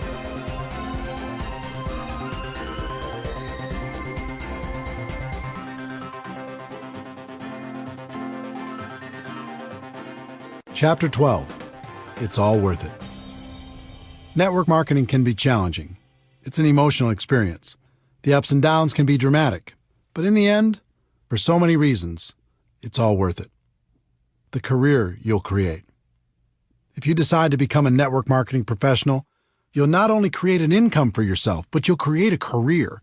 I think about this a lot. Consider the skills required to be a doctor, a lawyer, a big company CEO, or even a world-class musician. You're talking about a high level of skill and a fairly high level of income. Now consider the skills necessary to become a network marketing professional. They're tiny in comparison, and yet many network marketing professionals enjoy a higher level of income and most certainly a higher degree of freedom. If you look at any career, there's a barrier of entry, how hard it is to get in, and a long-term benefit, what you get if you do get in. For example, a doctor might have 12 years of school plus an internship.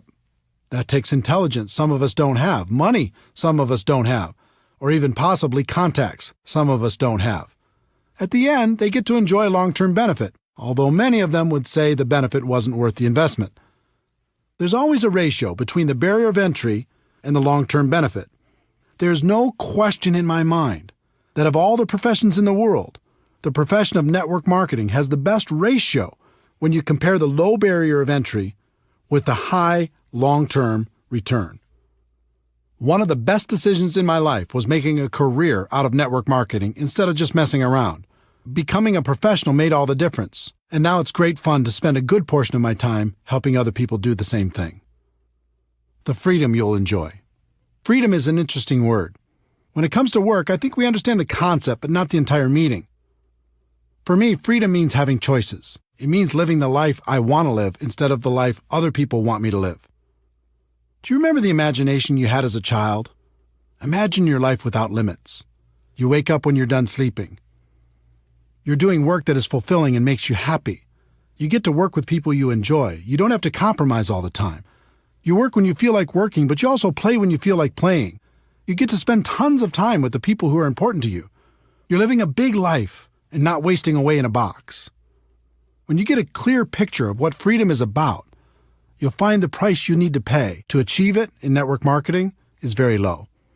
Facing your fears and living a life that's free is easy. Spending the rest of your days living half a life is hard.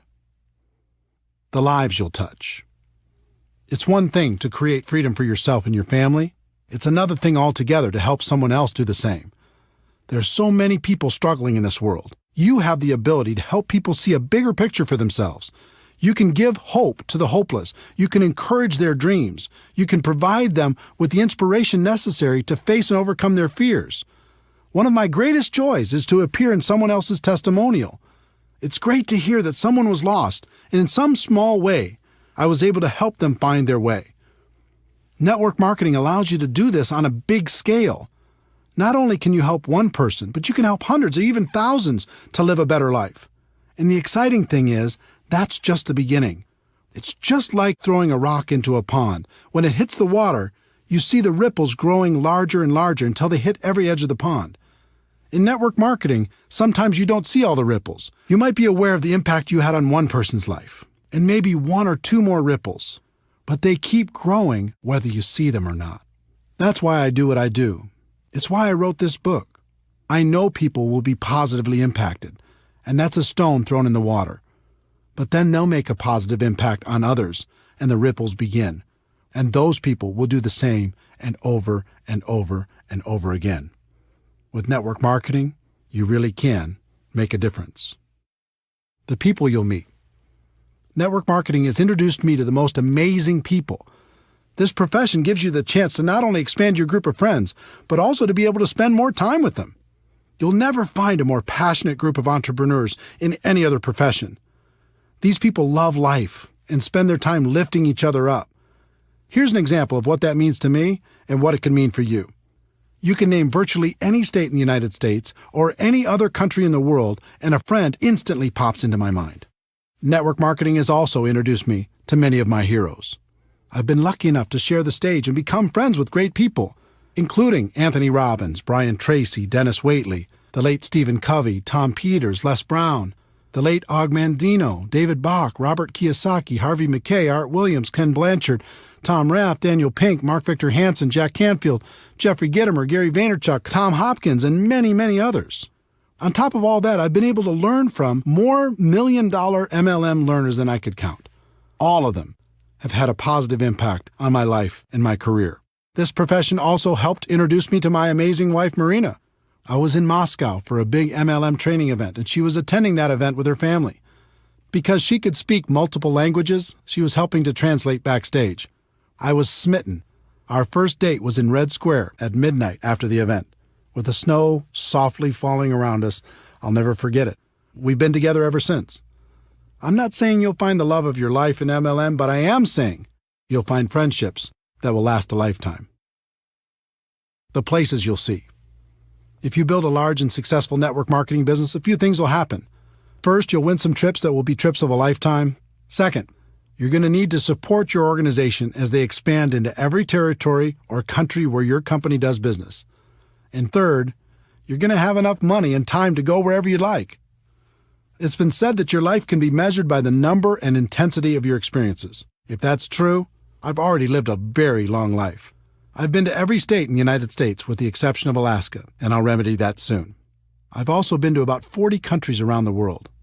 I've gone diving at the Great Barrier Reef in Australia, toured the Hagia Sophia in Istanbul, visited the Twin Towers in Malaysia, boated around James Bond Island off the coast of Thailand, visited the tent cities in Nigeria, ridden the huge Ferris wheel in the port of Singapore, had a private tour of the White House, watched the sunrise on New Year's Day at the Grand Canyon, enjoyed a 30-course meal at the world-famous El Bulli in Spain, cruised through the canals of Amsterdam, ridden a hot air balloon over the Rocky Mountains, rented an entire cruise ship for 2,000 of my friends to sail to the Bahamas, had dinner under the stars at the top of the Hotel de Paris in Monaco, visited my heritage in Norway, sailed the Black Sea off the coast of the Ukraine, witnessed the amazing Sistine Chapel in Rome, golfed at St. Andrews in Scotland, watched a World Cup match in Ireland, and prayed at the Wailing Wall in Jerusalem. All of this and so much more was made possible because I embraced the great profession of network marketing. The same can happen for you. The causes you can contribute to. There are lots of worthy causes. You might want to give to your parents or someone else in your family, or to an organization that means something to you. In 2011, I asked Harvey Mackay, best-selling author, as well as a wildly successful businessman and community activist, for his secret to success. He told me his story. Eric, my father sat me down after I graduated from the University of Minnesota at age 21. I was a little bit cocky, going to take on the world, going to start at the top and work my way up. And he said, Harvey, 25%, 1/4 of your life, starting now, is going to be devoted to volunteerism. Now, I didn't know what that meant, other than I started volunteering for everything. Heart, Cancer, United Way, Boy Scouts, March of Dimes, Salvation Army, everything. Let me tell you what that experience has done for me my entire life. Being on all those boards and being involved in all those charities, I became a better communicator. I became a better leader. I became a better salesperson. Because all I was doing was raising money for the more than 20 boards that I've been on. I became a better sales manager. And can you imagine how many new people I met by just being a volunteer? My network grew tremendously. But the biggest thing that happened was my sense of being a citizen of the world. To know that you've helped another human being and to be able to see the results, it's an unbelievable feeling. I'm so thankful to my father because his advice changed my life. This interview changed my life because it impacted my thinking on contribution. I'd always thought that there was really only one way to help a worthy cause, and that was with your money. But after my conversation with Harvey, I realized that there was 3 ways to help. The first is with your money. Of course, you can write a check, and that's wonderful. Network marketing can allow you to write bigger checks than you could ever imagine before. The second is with your time. Like Harvey said, you can dedicate a portion of your life to causes that are important to you. He chose 25%. You could choose whatever you'd like, but I'd encourage you to choose. And by time, I don't mean just volunteering a few hours here and there at the shelter or something. I mean, give your time to creative thinking, raising awareness, and raising money.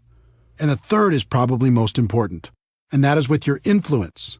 Take the time you're going to spend on your cause and put all of your influence behind it. Inspire your organization to do something great with you. Encourage your company to get involved. Leverage your network to do great things. You are powerful, and more so because of your involvement in network marketing. Use that influence for good. It'll change your life for the better. The person you'll become in the process. Network marketing changed my life for the better because it forced me to become a better person. As a profession, we move products and services to the customers who want them, but our real purpose is much deeper. At its core, this profession is an incubator for personal growth. You'll learn how to face your fears. You'll learn how to solve problems. You'll learn how to feed your mind with positives and protect your mind from negatives. You'll learn how to grow stronger. You'll learn how to lead. When I first started out in this profession, I did almost everything out of fear. I was afraid I wouldn't succeed. I was afraid I was going to run out of prospects. I was afraid I was going to miss out on the opportunity. But over time, that fear went away. I decided to focus on myself and my skills instead of all the things I couldn't control, and then everything became clear. I learned the true secret of network marketing. The greatest benefit isn't getting what you want. The greatest benefit is what you'll need to become in order to get what you want. I learned what was always there and what has been passed down for ages. The journey is everything. Thank you for taking this journey with me. Let me conclude by sharing what I say at the end of every Network Marketing Pro video.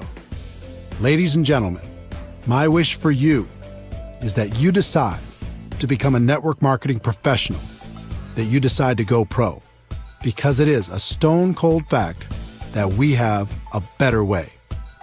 Now let's go tell the world.